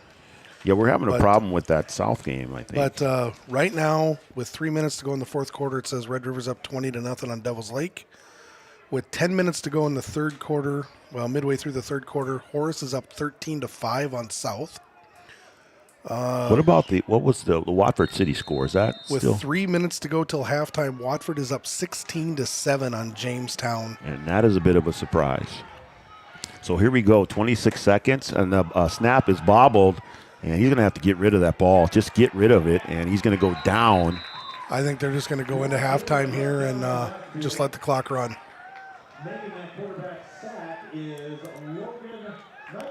Just, yeah. Yeah, I think they're going to.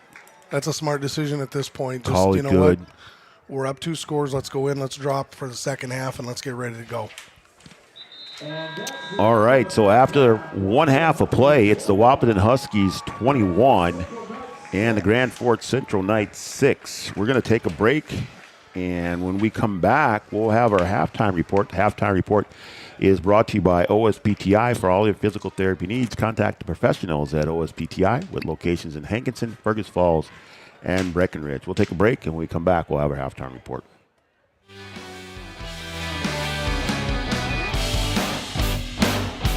At OSPTI, our focus is on each individual's therapy needs, whether it be for speech, occupational, or physical therapy services. I'm Becky, a physical therapist at OSPTI, and I love being able to provide that personal care to each person that we see with clinics in Breckenridge, Hankinson, and Fergus Falls. You don't have to travel very far from home. From infants to athletes to adults, you can request OSPTI to meet your therapy goals. Any bank can tell you they have a rock-solid commitment to agriculture. Bell can prove it. To this day, every Bell Bank branch is partially built with rocks we've picked from our founder's farm. But our roots in ag have grown more than a few offices. They've shaped who we are and formed our entire approach to banking. Let us prove it to you as you grow your farm and prepare your legacy for the next generation. Bell Bank, committed to ag. In Wahpeton, talk to Rick Steckler.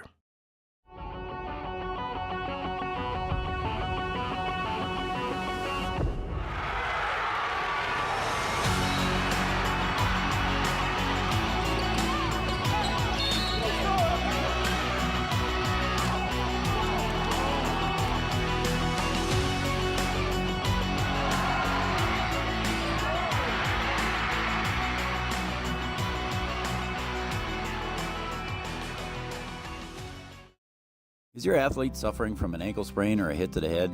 Did you know that a chiropractic adjustment can decrease ankle swelling by half and get your athlete back to their sport quicker? Or dizziness, brain fog can come from a neck subluxation. With 20 years of chiropractic experience, Dr. Andrea at Hornstein Family Chiropractic knows personally how chiropractic adjustments can get you back to playing your sport in no time. Request an appointment online at hornsteinfamilychiropractic.com or call 701-672-1300.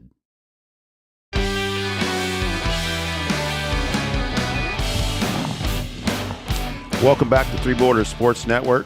Brian Watson, Mike McCall bringing you tonight's action. And we want to welcome you to our pregame show. Pregame show is brought to you by OSPTI. And we thank them for sponsoring our halftime report. So after one half of play, the Huskies are ahead of the Knights 21-6. And Coach, I mean, I don't know if it went the way that we thought it would, but we said that the Huskies would have to stop the run. And the Huskies did an okay job after the first possession, we'll say. They bent, but they didn't break after that. They made the stops when they needed to make the stops, but probably none bigger than Landon Ralph down there on that last drive. Yeah, I think both teams made adjustments that they needed to. Central dialed up the blitz when they needed to force the Huskies into to turning it over on downs, or at least Trayton Malk turned it into a big gain, we'll say.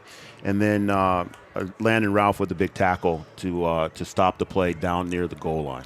Yeah, and the thing that's huge about that is Grand Forks Central gets the ball to start the second half. If they end up scoring there, getting the first down and scoring, it's a one-possession game coming out of the locker room, and they have the ball. So this first drive of the second half is going to be really huge in the adjustments that both teams make. It's going to be a big drive for Grand Forks Central's offense and the Husky defense to start the second half. So we'll go through the scoring here. It was the Huskies taking their first possession down the field.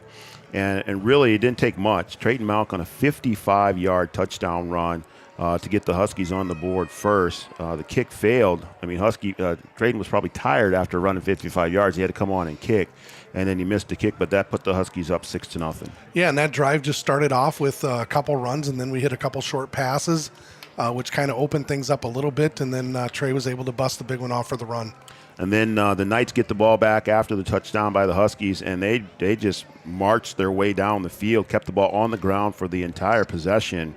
And then Anton Perales takes it in from 11 yards out, and that makes the game 6-6. Yeah, as Coach Bickford would have said, that was just a slow, methodical drive, picking up anywhere from 3 to 10 yards a carry, and just right down the field and was able to get in the end zone. And then if it's not broke, you don't need to fix it. Trayton Malk goes in from 10 yards out. That made the score 14-6 after a 2-point conversion, Kubala to Steffens. Yeah, it's Trey Malk. What can you say? He, I tell you what, he had a little jump cut, I believe, on that one, and started inside, jump cut to the outside, and was able to get in. And then in the second quarter, not a lot of scoring, but the Huskies were able to get on the board again. After a big 42-yard run by Trayton Malk, it was Kubala to Steffens for a 2-yard touchdown pass. And then that got us where we are, 21-6. And that was on a third and 13, I believe. And it was a very similar play to what Grand Forks Central had been running out with us. The two backs, or the two wide receivers and the running back with a pulling lineman leading the way around the outside. And Trey was able to break a tackle and get it down, tiptoe the sideline and get it down to the 2. Yeah, it's just two teams that kind of have the same things on their mind. You know, Central needs to stop the big play and stop Mauk, and then the Huskies just need to consistently try and stop the run here in the second half. Well, and you look at the first half, you look at the keys to the game. Grand Forks Central, one of their keys was to stop number 44, and they haven't necessarily done that. One of the big keys for the Huskies was to stop the run. While they have not done that maybe consistently, they've done it when they've needed to do it and get off the field. All right, that's going to do it for our game recap here during halftime. We're going to take a quick break. We're going to come back with more of our halftime show. And when we come back, we're going to have someone who we've already heard from tonight, our PA announcer, Mr. Noel Eckroff. He's a U.S. history teacher at Wahpeton High School. And he's going to talk about an event that is coming up here on Three Borders Sports Network on Wednesday. It's the American Civics Party and their national convention. So when we come back, we'll have Noel Eckroff right after this.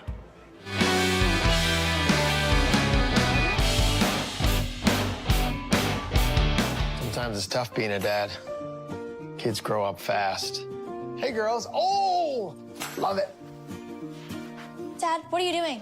I'm TikToking. Is he serious? Don't even want me around anymore. You know when I first started noticing it? When I stopped getting hugs. Hugs mean a lot to a dad. So, with Command IQ, I found a way to get the hugs back. Watch. Dad, the Wi-Fi is down. Oh, let me see if I can fix it. It's back. Thanks, Dad. You're the best. With Command IQ, you can bring the hugs back.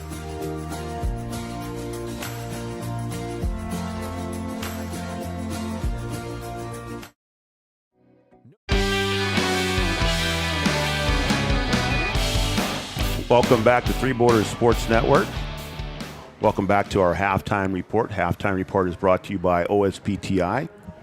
For all your physical therapy needs, contact the professionals at OSPTI with locations in Hankinson, Fergus Falls, and Breckenridge. And now joining me on the halftime show is, I was told to introduce you as the man, the myth, the legend, Mr. Noel Eckroff. Well, that's a Mr. McCall thing, and he's flattering me to no end.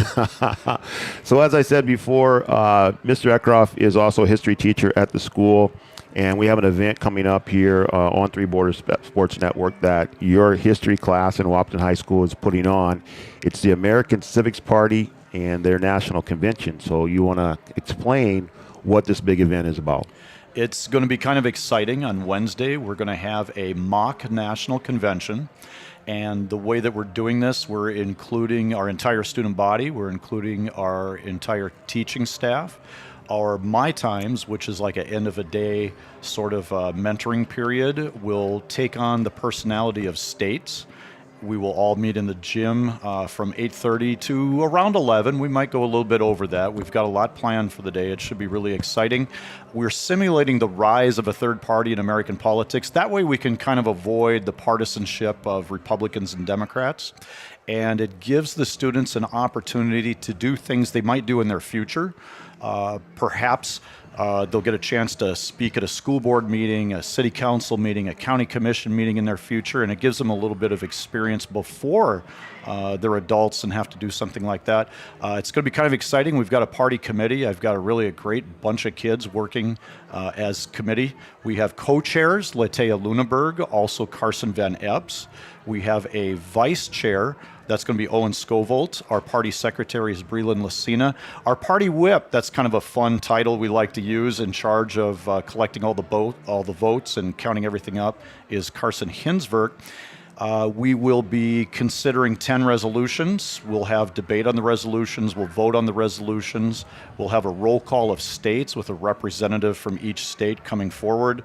And then kind of the highlight of it all will be at the very end, we have 2 presidential candidates vying for the nomination of the American Civics Party, and that is Scout Woods and our quarterback tonight, Bjorn Kubala. So I am really excited to hear their speeches and see which one can convince the most students and teachers to vote for them. So it sounds like a huge learning experience for the students. I know you mentioned Latea, my daughter. She's going to be able to vote here coming up. So I think that, an experience like this is good for students. It really kind of enlightens them and lets them know, what is going on, what they're really voting for, how their vote worked, how their vote counts. What are you seeing from the students?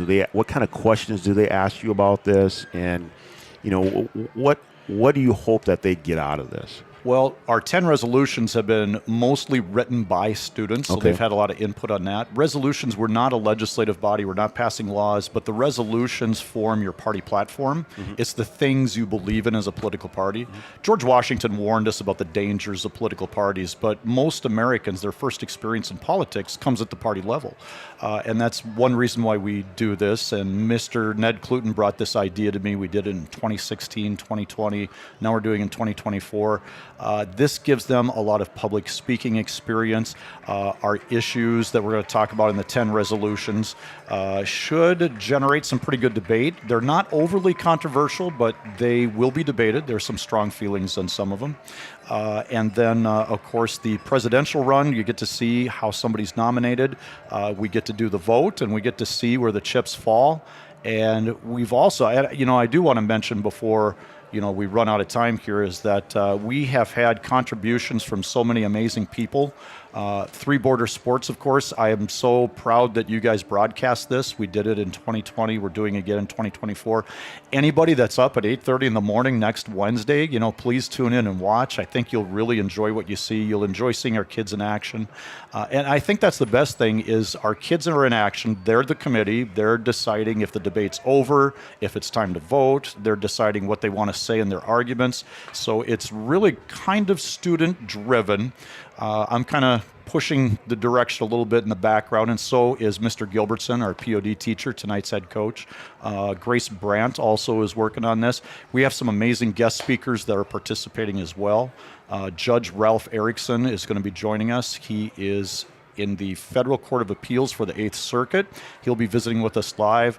I got contributions from Joe Wigan, who's a Teddy Roosevelt impersonator, so that's kind of fired up about that. Yep. He made a little video for us. We have Data Mock, WDAY News, TJ Nelson, KVRR, and then former students, Madison Nelson Gira, Abby Miller at KFGO. Dustin Hill made a little segment for us. And of course, he's with Burkett Family Customs. Yep. So we've got so much going on. I don't know if we can pack it into periods 1, 2, and 3, but we're going to give it a go and see what happens and let the chips fall where they may. Well, we're looking forward to it. We're excited to help you out and broadcast this on Three Borders Sports Network. That'll be Wednesday morning, 8:30, and it'll go until about... Well, we're hoping our third period ends at 11:03. Okay. Mr. Hockert said we can be flexible on lunch, so if we go a little bit over to get our president nominated, and our president will then announce who their vice presidential pick is, and they'll get to shake hands with their state.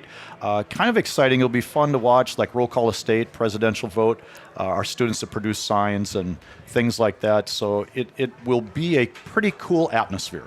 All right, well, we're looking forward to it. We appreciate it, Noel, and hopefully we'll get folks to tune in and watch something different than sports here on Three Borders Sports Network. We're trying to get the word out, and I'm hoping we have some pretty good viewership. And I think the students there live are going to have a lot of fun. Awesome. Thank you, Noel. I appreciate it. Thank you. All right, so that's Noel Eckroff, history teacher from Wahpeton High School, and you can tune in on Wednesday morning at around 8:30, and we'll have the American Civics Party and their national convention. Should be a good, exciting event and get us all tuned up for the election that's coming up. So we're about a minute away from start of the second half. We'll take a quick break, and we'll come back with the second half right here on Three Borders Sports Network.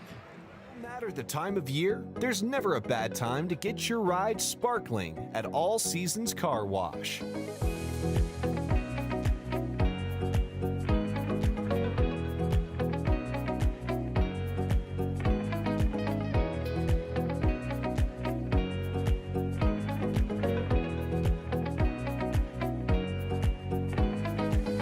Ride deserves to shine all year round. We'll see you at All Seasons Car Wash.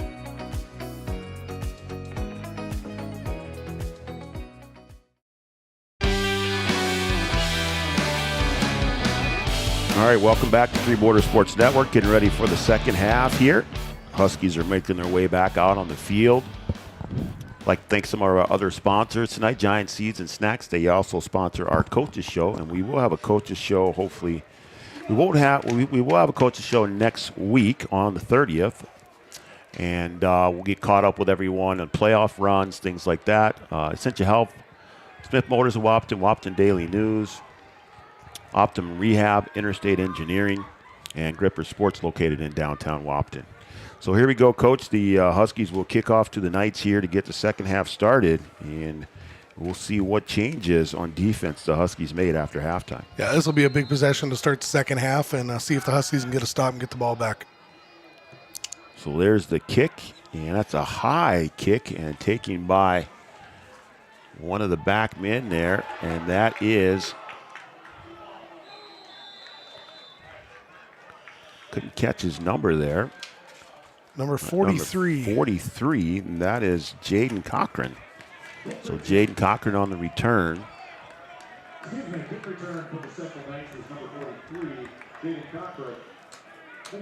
So the Knights will take over here from about the 36-yard line. First and 10, Central Knights, ball spotted on their own 36. And that's Fisher in the backfield with Lease with his two receivers at the top of the screen.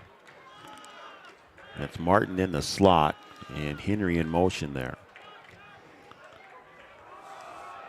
And that's Fisher, and the Huskies are in the backfield early. So far, out of the half, it looks like the Huskies have made the adjustment that they needed. It's Isaiah Brushard on the tackle. I was going to say, guess who was on the tackle?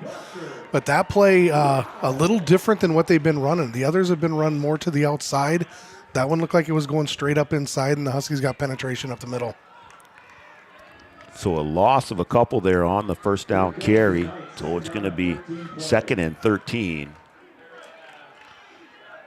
And I think that's Morales in the backfield now. No, that's still Fisher back there. And they'll give it to Fisher again. He'll come off the left side, and the Huskies are there early again. And so now it really does look like the Huskies are making the adjustments that they need to. Brushard on the tackle. Brushard, Omar Martinez in there on the tackle. It looked like on that one the Huskies were able to get in behind the pulling lineman, right kind of where he left, and met that in the backfield. So here comes a big third down. Need to know where number 2 is here on this pass. Jack Gilbertson came into the game at safety. Waiting on the snap, trying to draw him off here. Huskies don't go for it. He'll drop back to pass. Roll to his right. Got a little bit of pressure now being chased. And he brought down over by the sideline. Omar Martinez there. Trayton Malk over there as well. Oh, that was Trey over there. That was, yeah. I can't see numbers for anything. So the Huskies do their job here out of the half and bring up a 4th and 8 for the Knights. And the Knights will make their second punt of the night. I think Jackson DeVries is back for the Huskies. This is just make sure they punt it. Oh, sorry, Braden Steffens back. And kick. Steffens calls for the fair catch right at the 30-yard line.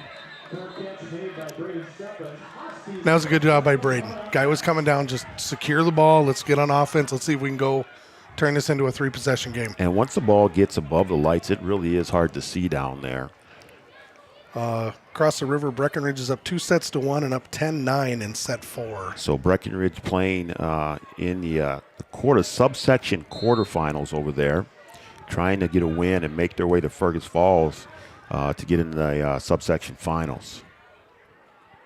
That's volleyball on the east side. Joe Schreiner with that call if you want to tune in on Three Border Sports Network. That ball to the outside there, that's Jackson DeVries. And DeVries making his way across the 35-yard line. And it looked like right there, Dirk was going to have him kind of back. The ball was thrown a little bit behind him, but Jackson did a nice job accelerating between the two defenders and able to pick up about 6 or 7 yards. And the Huskies have been, conservative with the pass plays. You know, they're just as good as run plays, the passes that they've made. Well, and they're giving them what Central's taking them. Central's playing about 10, 12 yards off. I'll give it to Malk this time. He'll squirt up the middle, and he'll make his way just over the first down marker, just over the 40-yard line. And that was number 33 in on the tackle, Sherrick in on the stop for the Knights.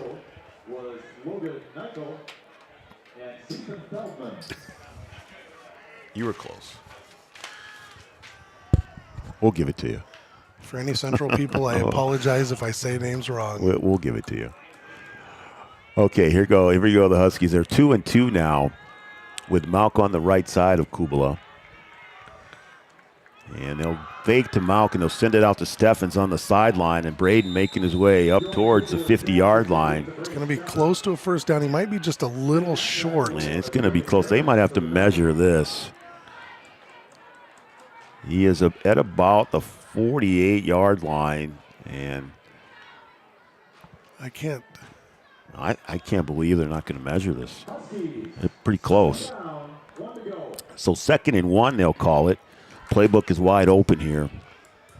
Now it'll be a good time to take a shot one-on-one at the top of the screen there.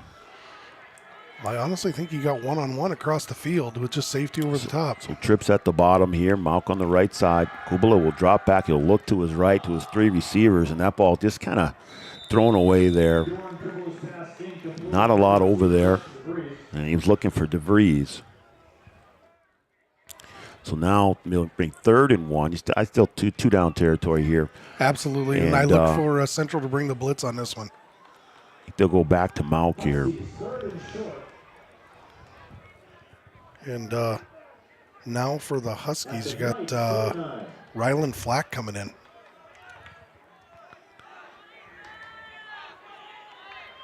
So Malk in the backfield. That Flack in the slot there?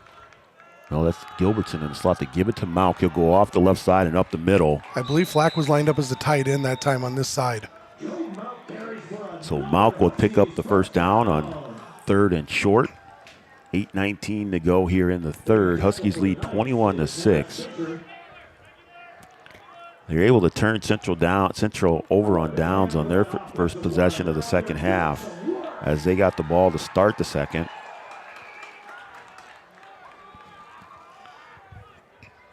Huskies stay in the shotgun. 2 at the top, tight formation at the bottom. Malk on the left side of Kubala. They'll give it to Malk, fake to Malk, and throw it out, and that one just overthrown, looking for Jack Gilbertson out there. I tell you what, he had a lot of room if he completes that pass because he had a blocker out there, and there was only one defender out there. And Gilbertson's got some wheels. He is deceptively fast. He doesn't look that fast, but he scoots. And Jack back in the lineup after missing some games after injury. And good to see him back in there. Absolutely. So 3 at the top again. You got Steffens at the bottom. And this time they do give it to Malk and not able to pick up much. He's right at the line of scrimmage, maybe lost a half a yard. And he was met there by number 59, Carson Corbett, making that tackle.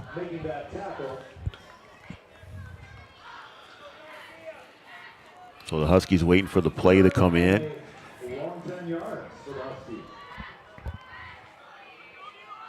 Gilbertson and Steffens here at the bottom of the screen.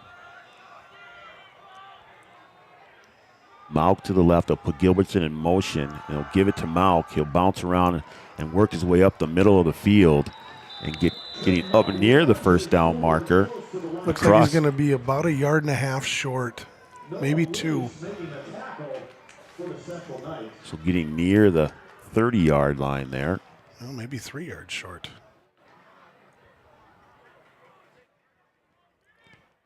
So it's going to be 4th and 3.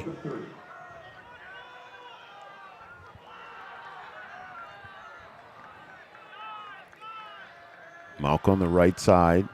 He'll throw this one a quick slant to Steffens, and he'll pick up the first down with ease. Well, and again, that was Dirk on the tackle, but they're playing about 7-8 yards off. They're just giving them that slant. And, just take it. And the backers on the little quick play action, the backers have to step up to honor the run, and just created a nice seam there for Steffens. Yeah, and Flack going back in the game as well. So here we go, 2 at the bottom. You've got Steffens and Gilbertson at the bottom of the screen. Flack in the tight end position at the top. Play action to Steffens here on the outside, and Steffens really nowhere to go. Well. And a good tackle out there by Dirks again. Dirks just did a great job reading it. He sat there at home, and honestly, Wahpeton was lucky to get a yard out of that. Yeah, you got Braden and Braden out there, Braden Dirks and Braden Steffens battling on the outside. So it'll be 2nd and 9 for the Huskies at the 23-yard line. Everybody looking around for the call. Now they'll scramble around and get in position here. Steffens and Gilbertson at the bottom, Malk on the right side. And DeVries in tight at the tight end. Here comes the blitz, and then they'll go underneath, and that's Gilbertson.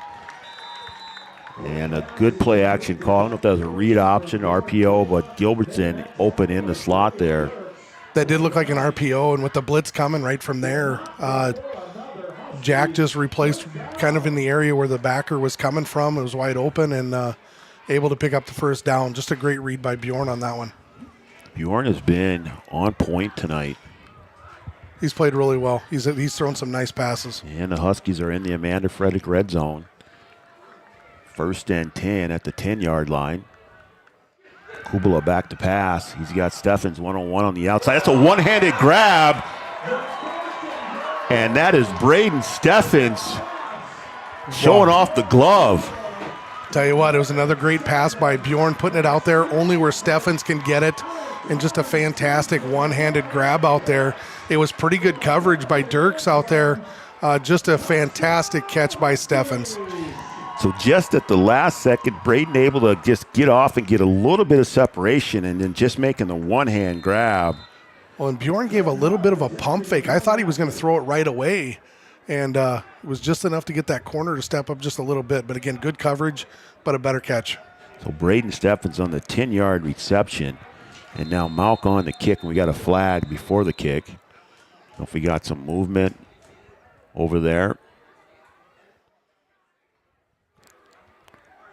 Got offsides on the defense, and let's see if that changes what we do here.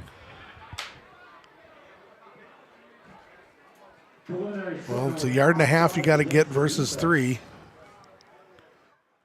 If he takes it.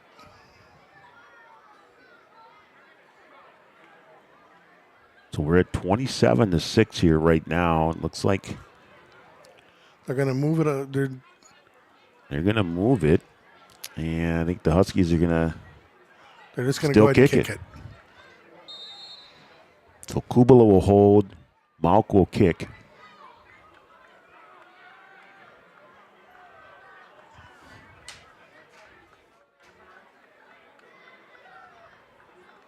So the kick is up, and it is good. So Trayton Malk with the kick after the 10-yard reception, Kubala to Steffens, and that makes the score Huskies 28 and the Knights 6. And when we come back, we'll have the last 4:57 of the third right here on Three Borders Sports Network.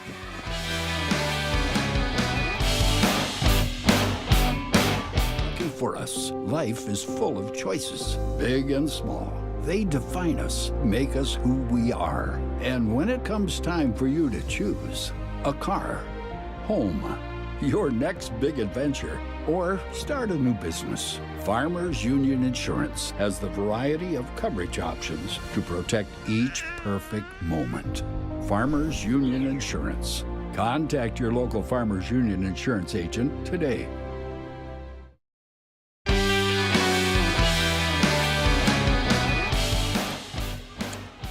All right, welcome back to Frank Verdon Field. Huskies lead 28-6. 4:57 to go in the third. Michael Peterson set the kickoff for the Huskies. And a high kick to the left side there. And that ball bounces and just makes it out of bounds. So there'll be procedure. The Huskies hustling down there trying to get the ball. I think that's Braden Steffens over there. And Steffens did recover it, but he slid out of his body slid out of bounds as he recovered it, so that makes it an out of bounds. Out of bounds. But a great hustle play by him. So kicking it in that soft area. Huskies trying to hustle down there, see if they can recover it before it goes out of bounds. And I think there's some discussions going on over there on the sideline between the official and the Knights sideline. Well, I think it's a matter, do you want to take it at the do you want to make them kick it again, or? So there's a procedure. Taking it at the 25. So they'll take it at the 25-yard line. So it'll be first down. They got to get the right football out there now.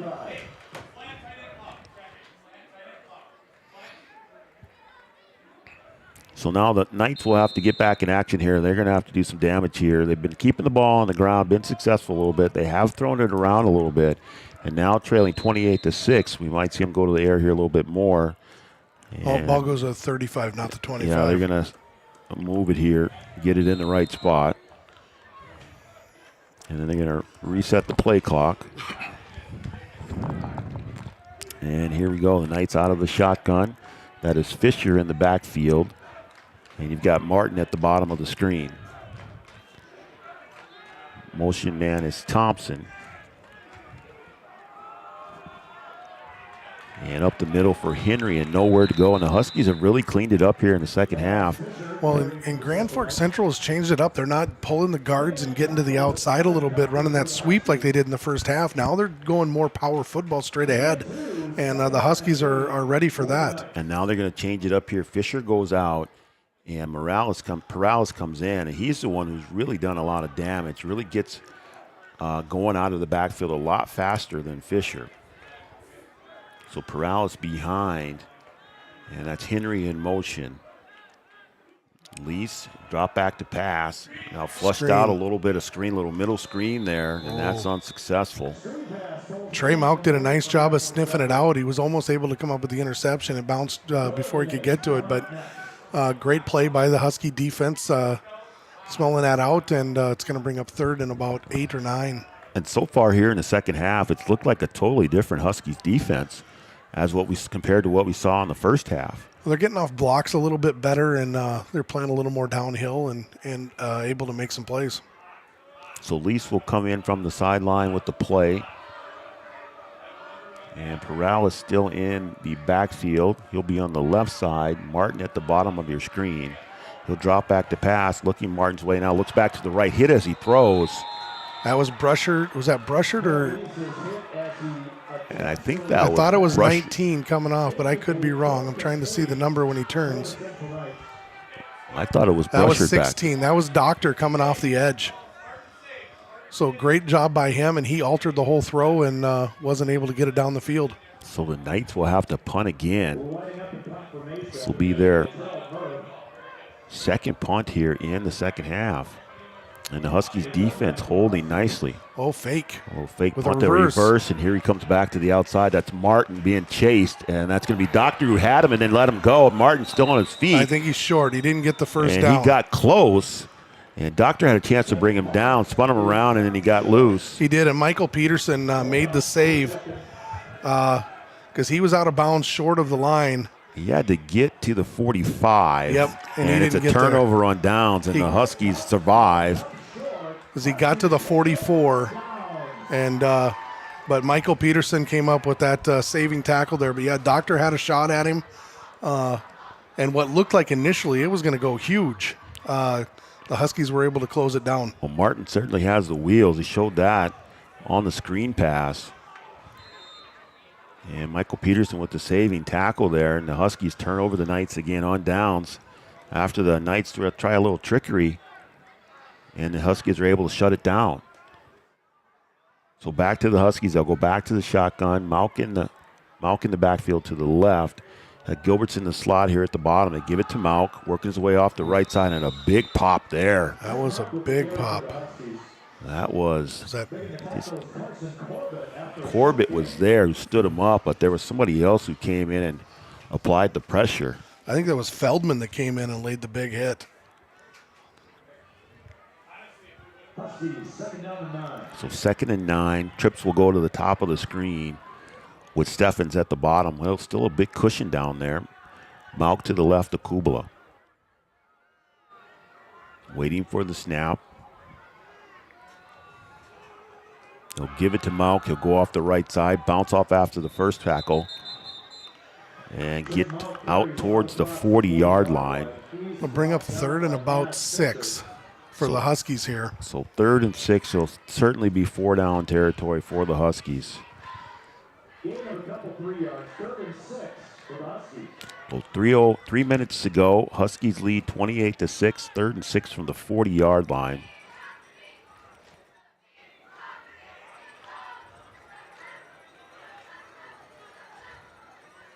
Malk on the right side, 2 at the bottom, 1 at the top.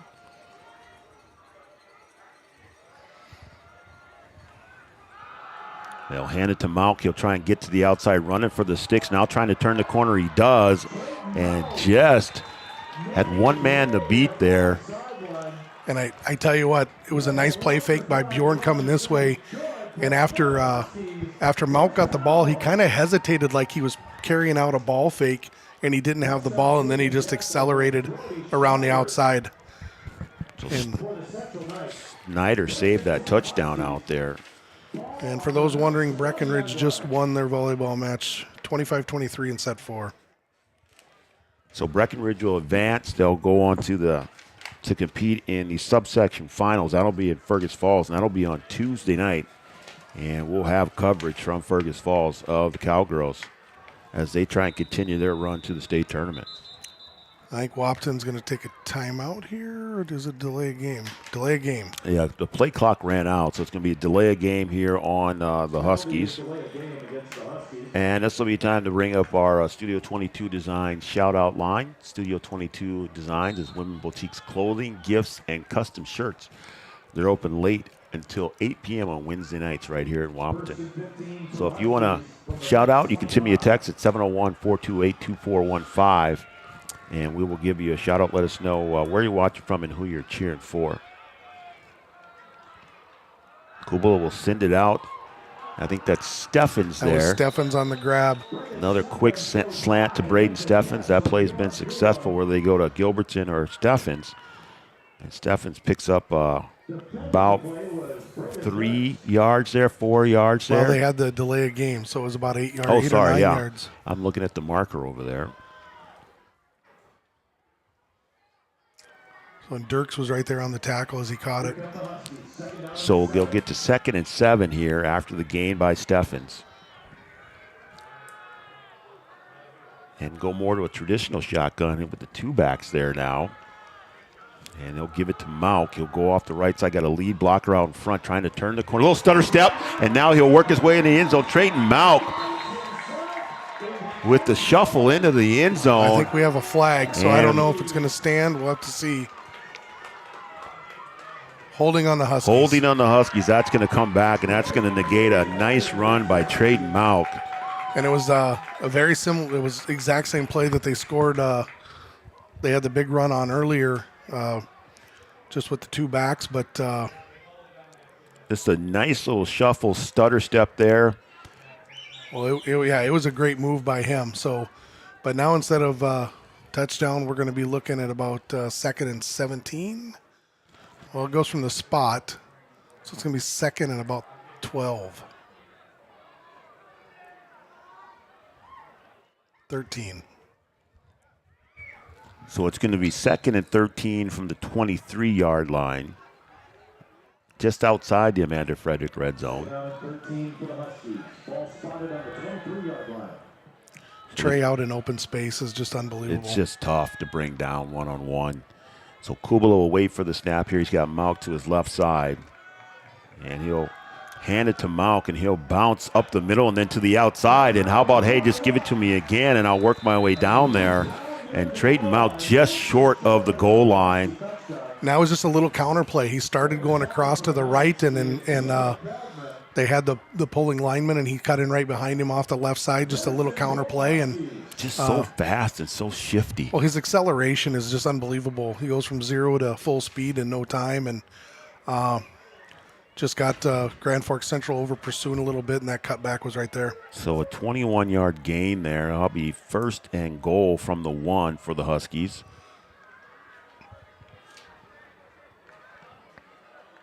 Got Steffens at the bottom, Gilbertson in the slot, and he'll drop back to pass. Going to go out to DeVries this time, and that's Trey King out there. Trey King with the touchdown. Just throw it up and let him get it.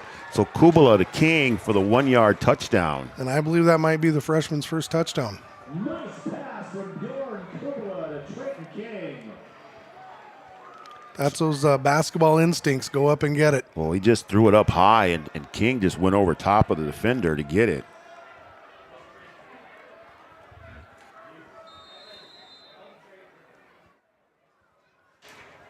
So Malk will come on to do the kicking.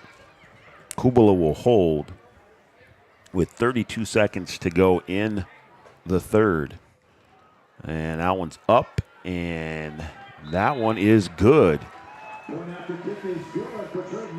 So Trayton Malk with the kick, and that makes it 35-6 in favor of the Huskies. And when we come back, we will have the last 32 seconds of the third quarter right here on Three Borders Sports Network.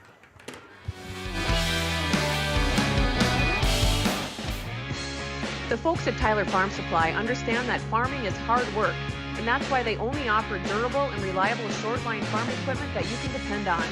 Whether you're a small-scale farmer or manage a large operation, they have the tools that you need to get the job done quickly and efficiently. Plus, with their competitive pricing and financing options, Tyler Farm Supply makes it easy for you to get the equipment you need without breaking the bank. Give them a call today, 701-642-8827.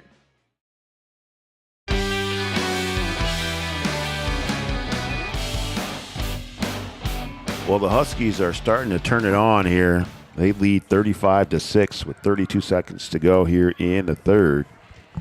And they've made the adjustments that they needed to in the second half. They've been able to stop the Knights' running attack, and they've been able to keep the pedal to the metal on offense here. So Michael Peterson will kick off. And a deep kick there, this time more in play. And that ball taken by number 43, Jaden Cochran. I believe that's Trey Malk on the tackle. And Trayton Malk in there on the tackle. Trayton doing a little bit of everything tonight. Yeah. He's ran the ball. He's kicked. Played a little defense, made some tackles, special teams. So we got the Kaiser family watching on the Studio 22 Design shout-out line. You got Nick Heitkamp out at Terrace Lanes. He's got the game on out there. Always has the Wap and Breck games on out there at Terrace Lanes. So we appreciate everyone tuning in on the Studio 22 Design shout-out line.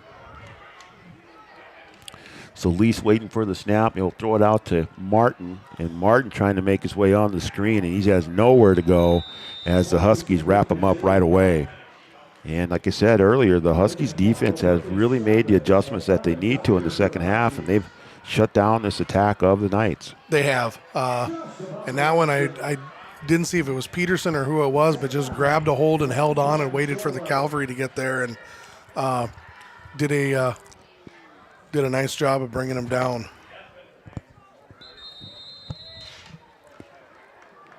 So that's going to do it for the third quarter. The Huskies lead 35-6 on our Farmers Union Insurance scoreboard, brought to you by Kyle DeVries. Kyle, one of our original sponsors here on Three Borders Sports Network. And this break will give me a chance here to go through some of our other sponsors. Bell Bank, Minn Kota Ag Products, All Seasons Car Wash, Country Financial, and Casey Formanek, a new sponsor of ours, Red River Grain, Hornstein Family Chiropractic, Red River Communications. You can catch all of our events, or the majority of our events, on Red River Communications Channel 28. We had the Cowgirls volleyball game on Channel 28 tonight. They advance in the into the subsection finals. That will be held in Fergus Falls, and that will be on Tuesday. And we will have that game right here on Three Borders Sports Network, and it will also be on Channel 28. So 1 quarter left to go here, and it looks like we've got some former Huskies, Lady Huskies, tuning in. Casey Cookman tuning in, asking me if aren't I supposed to be getting ready for basketball. Well, I'm always ready for basketball. It's just a matter of whether or not my players are ready for basketball. So you might have heard that once or twice before. So, all right. So 12 minutes to go, 35-6 in favor of the Huskies. And the Knights trying to get things going here, see if they can get back in this football game. That's Henry in motion. Lease will hand it off to Perales.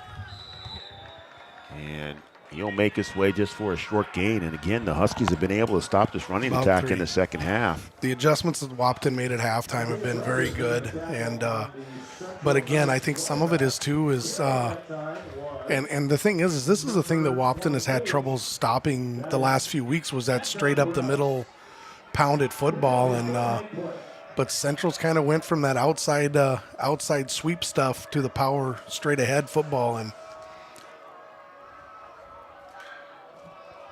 And it looks like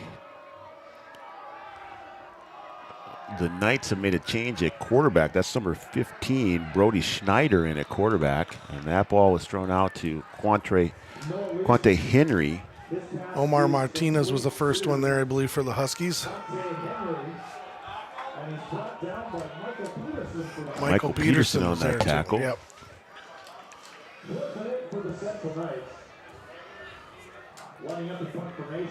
And so now the Knights will punt again, and that's all it's been in the second half for the Knights. Been 3 and out after being able to march their way easily down the field in the first half. And like you said, Coach, the Huskies have really made the adjustments that they've needed to shut down this offense. They have, and that's credit to the players for executing and the coaching staff for putting together and timeout Central. And timeout by Central. And that'll give us a chance to take a timeout. This timeout's brought to you by Carlson Family Insurance. And we'll take a 30-second break. When we come back, we'll have the last 10:32 of the fourth on Three Borders Sports Network.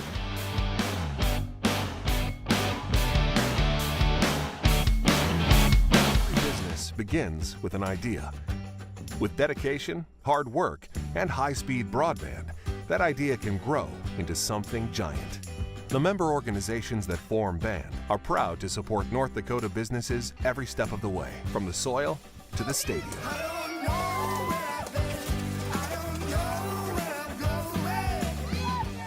The Broadband Association of North Dakota, helping North Dakotans grow bright ideas into big business. There is no off-season for greatness. You do what it takes to stay in the game. And so do we. Our commitment is to keep you moving forward. All right, we're back here. The punt is off, and it's going to go to the sideline. That's going to bounce out of bounds and no return.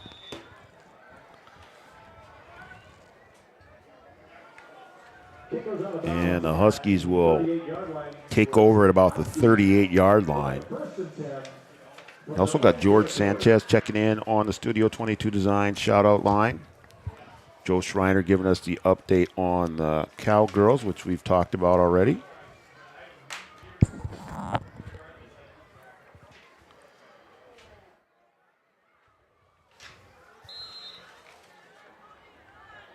Well, looks like we got some changes in the Husky, or do we? Yeah, Peterson's in at running back. Yeah, Peterson in at running back. Trey Malk has been back there most of the night. Kubala still in at quarterback. 2 at the bottom, 1 at the top. Gilbertson in the slot. And they're going to give it to Peterson. And he'll pick up just a short gain there. And he's stopped by number 33, John Shrek. Yeah, just nice job by the line there for Grand Forks Central.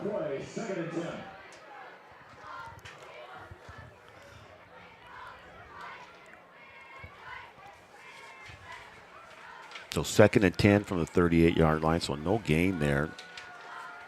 Just over 9 minutes to go in the fourth. Huskies lead 35-6. Gilbertson in motion, he'll stop there. He'll give it back to Peterson again, and he'll go off the right side after looking up the middle. And he's brought down by Shrek again. I'd be surprised if this is anything but a run. Just running that clock down, using time.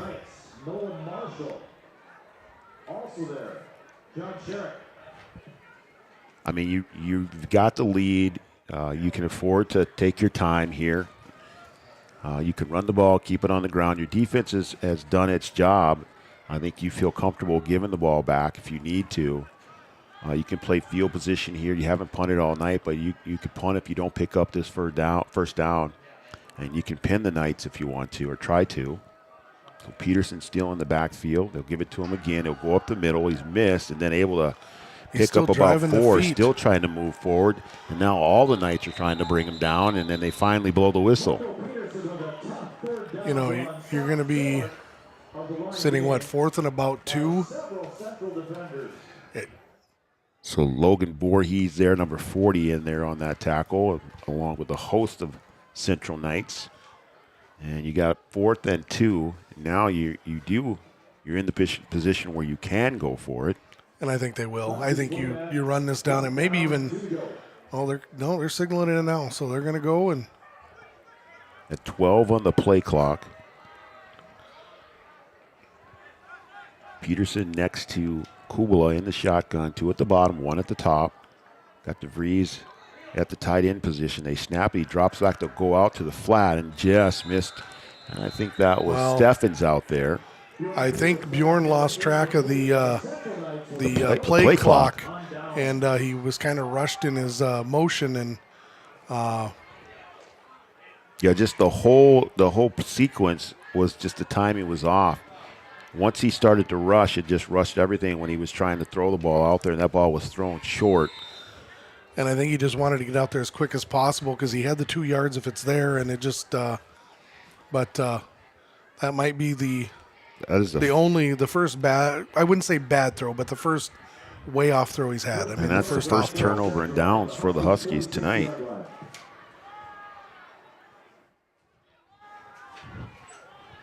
I think Lease is back in at quarterback, and that's Fisher in the backfield. He'll make his way off the left side, and he'll pick up the first down. So now the Knights trying to go back to that running game. Lease was out for a series there, and now back in. I don't know if he was injured.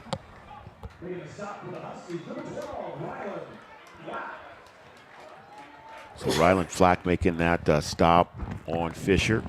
Yeah, and he came in last week and did a nice job at South playing the safety position, and is back there again this week. So Lease, he's got Fisher behind him. Got Martin at the bottom of the screen. And that's Dirks in motion. He'll stop in the middle, and they'll give it to Fisher, and he'll work his way off the left side there and pick up a few. Pick up of 2 or 3. I can't see the numbers of who was the first one there. So it's going to be 2nd and 7 from the 30-yard line. Evan Doctor was there on the tackle for the Huskies. What a beautiful night, though. It's a great night for football. No wind out there, and the temperature is just perfect out there if you're down on the field. 44 degrees. And that's Fisher off the right side now with the head of steam and running and picking up yardage. Oh, sorry, that was. I don't think that was Fisher, actually. I think that was number 40. Logan Voorhees on that carry. Okay, Brushard in on the tackle, but Central's getting a rolling going downhill again. And yeah, so Voorhees is in the backfield with Lease now. So that was Voorhees on that last carry. I see the Huskies have made some substitutions on defense here. Got Martin 101 at the top of the screen. And we'll give it to Voorhees again. He'll go off the right side with a good head of steam, spinning after first contact and picking up a couple extra. And he'll pick up the first down. And the Knights have got a couple of good backs back there. They do. They run hard. They keep their legs moving, and they've played hard all night. Voorhees is a junior. Perales is a junior. And Henry is a junior. So they got a trio of backs, of junior backs that are pretty solid. I think they got a good group coming back. They did lose a big group of seniors last year, and they've been in a lot of close football games this year. Yeah, they had some solid talent last year. We did the Shrine game, and that whole backfield was a ton of Central players. And that's Voorhees on that carry again.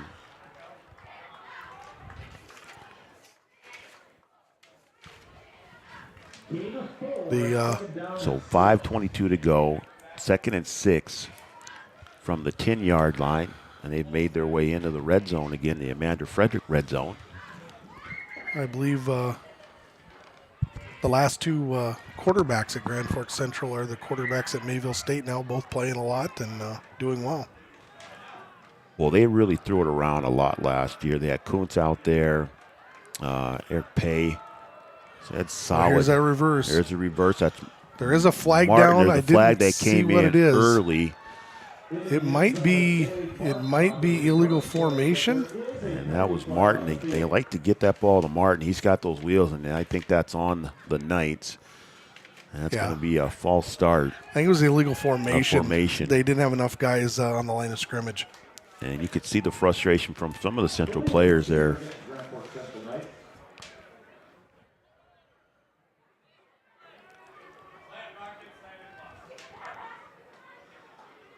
So that'll move them back. It's going to be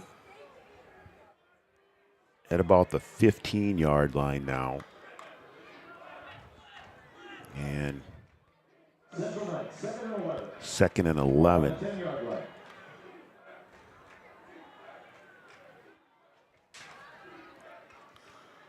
Same play. Here comes the reverse. They're looking to throw now. So Martin's got a receiver open, and he throws it out of bounds. That one led him too much. You could see him hold up once he got the reverse, looking to pass. Well, and it actually wasn't. He was open. He was open early, but the deep back was closing. Trying to see.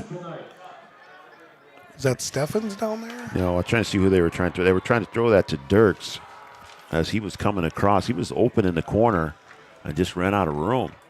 Jack Gilbertson checks in at safety for the Huskies. He's gotten more than one pick down on the goal line this year. Yeah, early in the season, he was just a force back there, just picking off everything.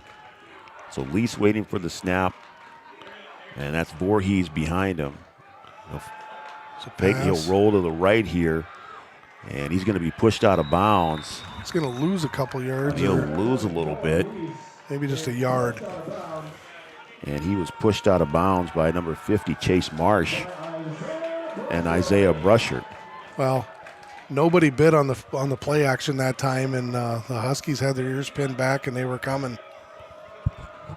So 4th down and 12 from the 16-yard line. So he did lose a yard, so they're going to go for a field goal here. And he was warming up at halftime. He was kicking some good boots.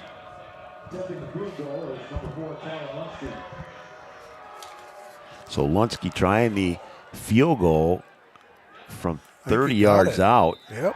And that is good. So the 30-yard field goal is good by Lunsky. So that'll make it 35-9 as the Knights convert on the field goal. That from 30 yards out by Lunsky. So now just 4:28 to go in the fourth quarter. Huskies lead the Knights 35-9. And we want to also thank some of our other sponsors, Wahpeton Deli and Eatery, Channel Seeds, and Matt Bone. Corner Drug, one of our new sponsors. And Corner Drug is located at 619 Dakota Avenue. Corner Drug has been serving generations of families in the surrounding communities of Wahpeton for over 75 years. Corner Drug, the prescription specialist. So now the Huskies with 4:28 to go, really just trying to get out of this thing and stay healthy and see where they're going to end up. I mean, there's a lot of options based on what's going on the rest of the night here. And I can give you some quick score updates. Horace beats South 34-20. Bismarck St. Mary's surprisingly is up on Dickinson 23-6. North is up on Valley City 41-21. There's the onside kick. And a good effort there by the Knights as they bunch up and then do the onside kick, turn around quick. That ball was touched by the Huskies, and then as the crowd came, the ball got bounced back. It looked like Brushard kind of hit it backwards. And if you're going to hit it to a guy, Trey Mount could be the one that'd be the one that you'd want to hit it to. So it works out in favor of the Huskies after the onside kick. What else you got for scores over there? Well, after Watford City started off up 16-0, they're now down 34-16 in the fourth. Wow. And then Minot North is up 41-21 in the fourth quarter. So based on those scores, if they hold, I do have some possible scenarios for us that where we might be. Could be a trip to Valley City. That's what it's looking like to me. So the Huskies go off the right side there, and that's Michael Peterson on the carry before he's met by the entire front line of the Knights. And the important thing right now is just keep this clock running. Yeah, just going to keep the clock running. Kubala still in at quarterback for the Huskies. Got Trey King down here at the bottom of the screen. And I think that Steffens up at the top. Gilbertson in the slot at the top of the screen. And that puts Peterson next to Kubala. DeVries at the bottom in the tight end position. He'll hand it to Michael Peterson. He'll work his way up the middle. He's met at the line of scrimmage, still got his feet going, and still trying to pick up extra yards. I tell you what, his he's feet a tough never kid. stop. They do not. And I tell you what, that's he'll be back next year, and that'll be a bruiser for the Huskies. So Lease and Sherrick in on the tackle for the Knights.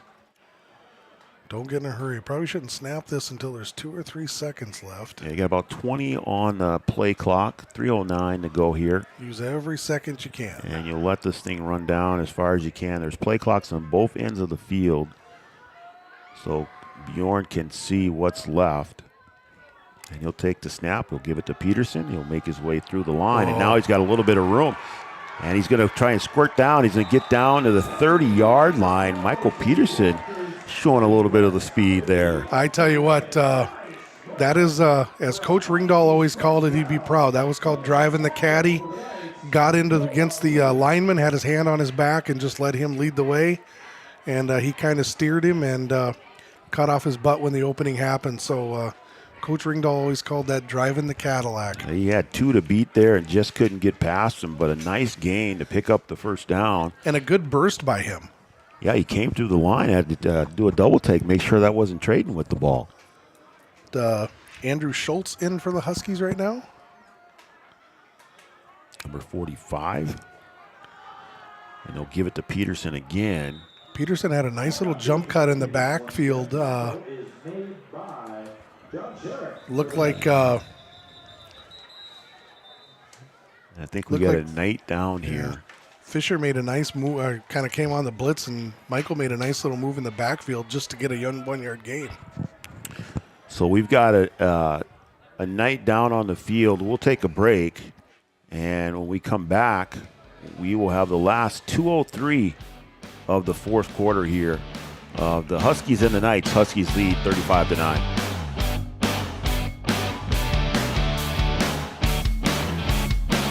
When challenging conditions arise, we don't back down. We up our game. We outpace the competition. Keep you ahead of adversity. We keep you equipped and bring you solutions that hit close to home.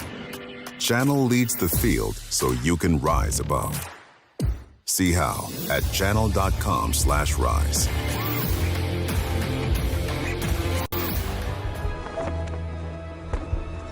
Essentia Health Orthopedics and Sports Medicine. Like nowhere else. Wahpeton Deli and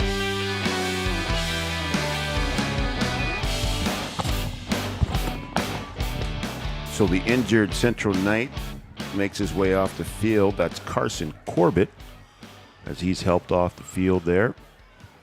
And hopefully everything is okay with him. And we've got 2:03 to go We have a whole bunch of different Huskies on the field. I think the only one that's still the same is Bjorn Kubala at quarterback. Kubala is still at quarterback. We'll see if we can get the numbers in for you here. I believe Austin Fensky is the running back right now. Dominic Carter is at the bottom of your screen, number 45. Bjorn's just telling everybody to relax a little bit here. You got some kids in there that have not seen a lot of action.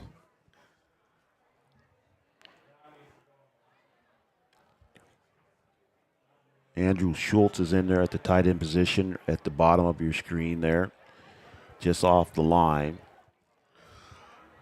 Looks like we might have Dominic Carter on the line down here. Handoff to Fensky. So Fensky with the carry. He'll go off the right side up the middle.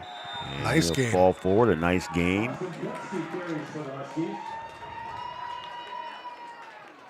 He makes a nice game. Making a tackle. Well, the first down here should pretty much... You have 1:09 to go. And now we're going to get wholesale changes. Get everybody else in. Went to a football game and a hockey game broke out. Line changes on the fly. Oh, I think he's going to down it. And we're in a victory formation there with 49 seconds to go. He takes the snap and he does down it. And they're going to delay setting the play clock until after it. Now they'll reset it. Well, maybe they're not going to reset it. Huskies will have to snap it. Take one more snap here, 24 on the play clock. And run this thing in victory formation again. He'll take the snap and he'll down it. He should have ran that thing down to about 8 seconds, and because now we're going to turn it over on downs. So now that'll turn it over on downs. And the Knights will get one more snap of the ball here. They could have probably got that down under. We could have taken it all the way down. Yeah, taking it all the way down. I don't know if I think we maybe lost track of what down it was. I think so. And with all the changes, you had some young kids in there, and a lot of confusion going on. I think they just didn't know where they were as far as what down. We got a whole bunch of young guys out here right now. And so does Central. So Central comes in, and I think that is number 15 at quarterback again. That's Brody Schneider. I think delay a game, or they're going to say timeout. They gave him the timeout. Oh. Well, they gave him the penalty there. Penalty. So let's see.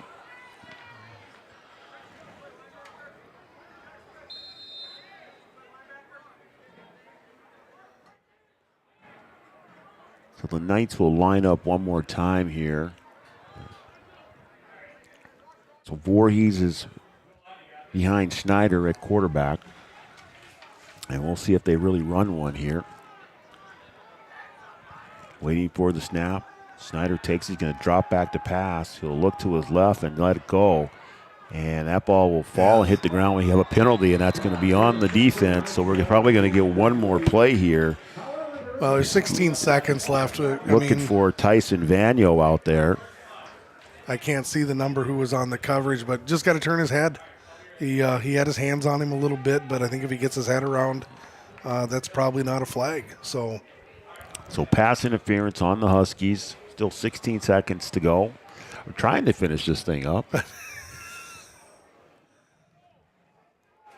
So they'll mark it off. It's going to come out to the 42-yard line. And the Knights will line it up and give it one more go here again. So Snyder out of the shotgun.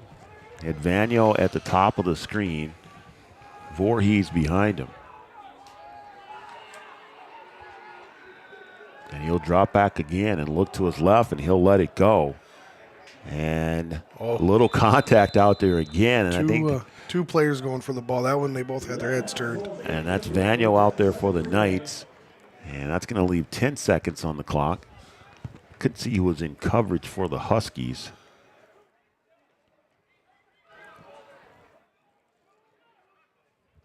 So we'll bring up 2nd and 10 from the 42-yard line. 10 seconds to go. And at this rate, the Knights could get off two more plays. So Snyder will line up in the shotgun again. Voorhees behind. Vanyo at the top of the screen. And he'll drop. Next time they're going to throw the screen out into the flat. And that is number 3. Dirks. Braden Dirks out there. He'll scamper to the sideline. He'll work his way out of bounds. And with 4 seconds to go, the Knights will get one more play.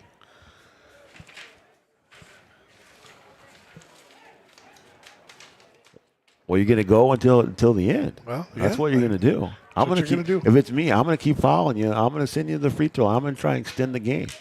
So we're gonna give it a go here. Snyder's going to be in the shotgun again. He got Martin back in the game as they go 3 to the bottom of the screen. I think they're going to try and hit Martin down the middle of the field. Free safety start dropping. Snyder waiting for the snap. There goes Martin down the middle of the screen. He'll give it a heave. It's going to be a little short, and that ball is knocked away by, I can't see what number that is. Turn around. I'm still following him. And then he gets right into the middle of the huddle. Couldn't give it to him. I wanted to give it to him, but we can't. So that's going to do it. Final score, 35-9. The Huskies defeat the Knights. It was number 80. It was Carter Polda. So Carter Polda knocked that ball away the last play of the game. So the Huskies defeat the Knights. They're going to work their way into the playoffs. And when we come back, we'll talk about where they will go. We'll give you a recap of tonight's game. The Huskies win 35-9.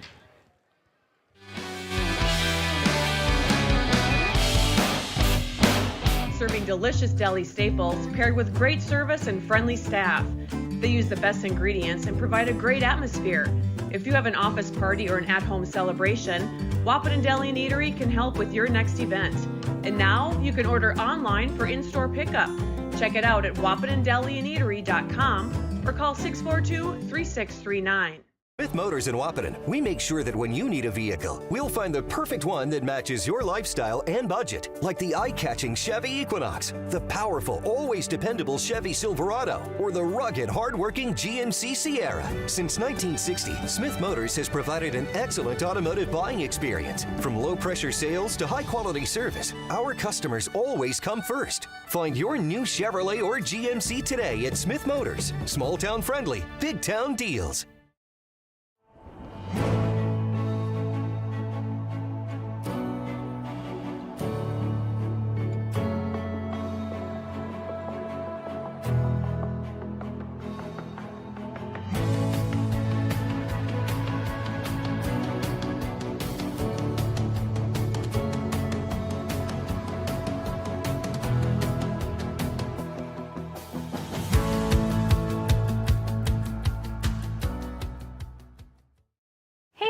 So we have 30 seconds to tell you why you should be a member of FCCU. First Community Credit Union is member-owned. But aren't all financials member-owned? Nope, they're not. Many have stockholders that drive decisions. As a credit union, we put our members first. As a matter of fact, that means all the money that we make cha-ching gets reinvested back to you, our member owners. So come see why. Life is better with community at First Community Credit Union. Yield Advantage is proud to support our local Twin Town teams. They'd like to remind farmers that the Yield Advantage team is ready to help you get the W next planting season. They can help get your equipment in game shape with upgrades large and small. Yield Advantage is your local precision planting premier dealer. From row cleaners to closing wheels, seed meters to liquid fertilizer systems, and everything in between. If you want to give yourself a competitive edge next season, contact Yield Advantage today.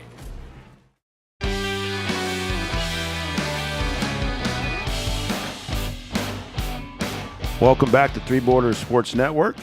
You've just witnessed the Wahpeton Huskies defeat the Grand Forks Central Knights 35-9 right here on Three Borders Sports Network.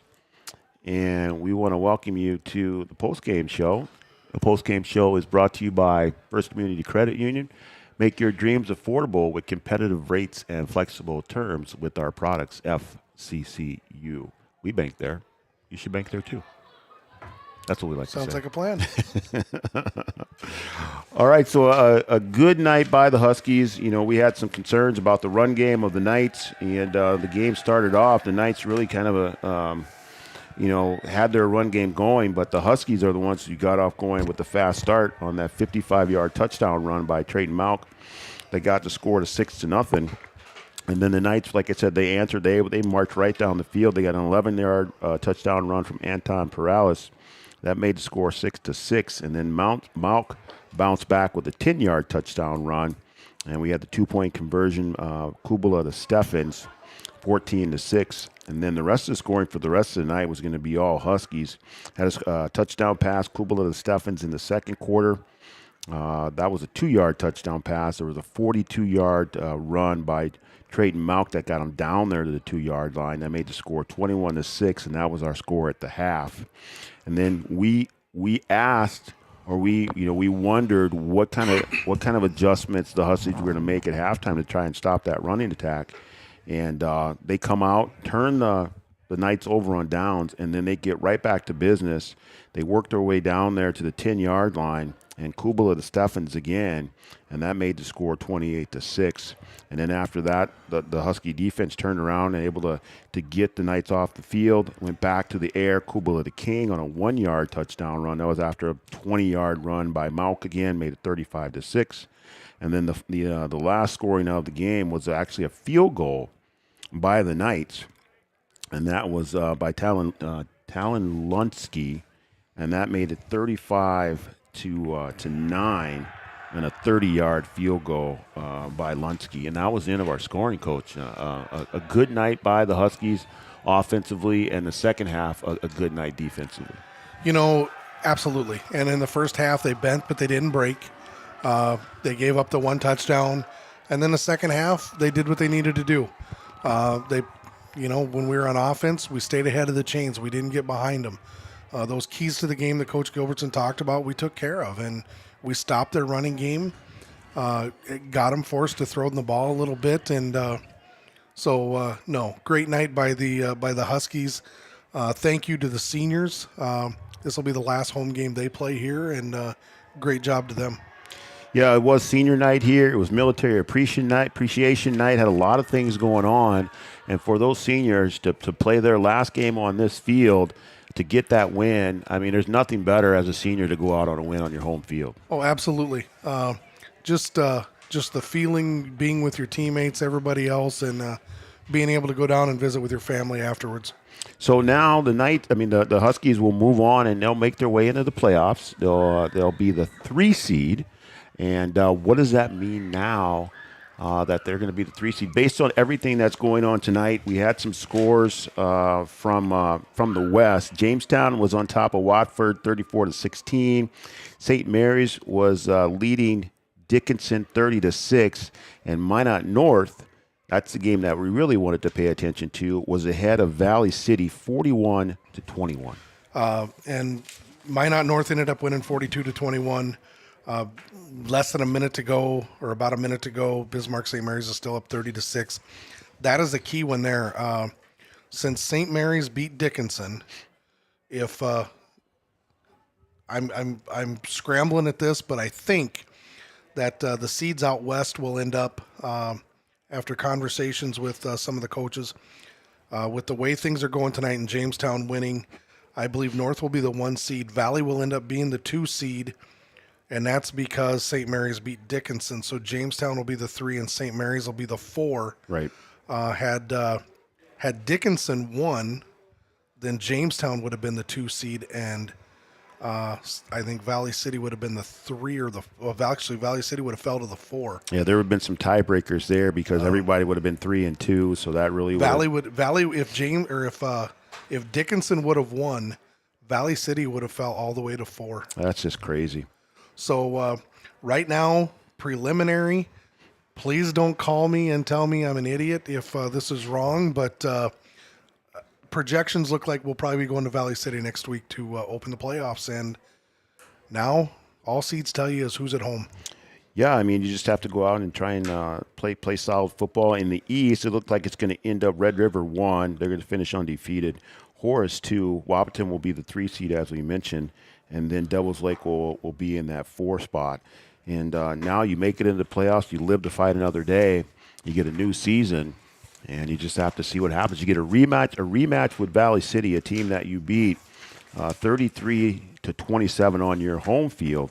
And you have to see if you can go on the road and see what you can do. And the Huskies have played everybody tough. So I made a comment to Coach Gilbertson earlier on the coaches show. I really, if I'm a coach, I don't want to play the Huskies. I think it's a difficult matchup. I think Wahpeton is playing tremendous football right now. And, Coach Gilbertson said it best. When we started conference play, we went to Devils Lake, who at that time was rated number 3 in the state. And then the next week we played Horace, who was number 2 in the state. Then the next week we played Red River, which was number 1 in the state. And they have shown up for the challenge every night. And lost by a touchdown, less than a touchdown here to Red River. The Horace game was much closer than what the score indicated. Yeah, just it a key penalty late in that game. Yeah, and we were driving and had a chance to cut it to a 1 possession or tie it. I can't remember which one it was, but and then we've come back. We finished the season strong with 2 wins. You're heading into the playoffs on a 2-game winning streak. Valley City's heading into the playoffs on a 2-game losing streak, and so they're going to be hungry to get a win, but. I think the Huskies and the coaching staff we've gotten better every week, and right now we got everything's going well, and hopefully we can keep this train rolling. And I've always said, why not us? Why can't we be the ones playing in the Dakota Bowl here in a few weeks? So the Huskies will play 1 week from tonight. That will be a Friday night. I think that's the 1st, and looks like they will travel to Valley City. If that changes, we will keep you posted on that. We hope to have Coach Gilbertson on the Coaches Show on Wednesday night so we can really get caught up and find out everything that's going on. Also coming up here on Three Border Sports Network tomorrow, Saturday, the Cowboys, Breckenridge Cowboys, are in the playoffs, and they will be playing tomorrow at 2 o'clock, and they are taking on Parker's Prairie. And you can catch that on Three Border Sports Network and also on Red River Communications Channel 28. And then Tuesday, we'll be back on the YouTube channel and also on Channel 28 with Breckenridge Cowgirls Volleyball, as they will be in the subsection finals from Fergus Falls. Not sure who their opponent will be yet, but we will have that matchup on Tuesday night, and we'll have to we'll check our website for times on that game. So that's gonna do it for the program.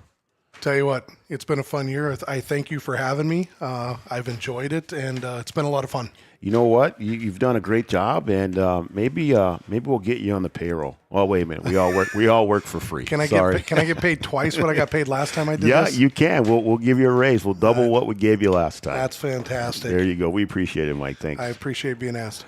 All right, so that's going to do it for us. The Huskies pull off the win. They make their way into the playoffs. They beat the Knights 35-9. And hopefully the Huskies will travel to Valley City. We're not sure if we're going to cover that game or not. There's a potential that we could have another football game. Brett could be playing at the Dome. So we're trying to decide where we're going to be, and we'll keep you posted on Facebook. You can also check out our webpage to find out where we're going to be 1 week from tonight. So from Frankfurt and Field, I'm Brian Watson.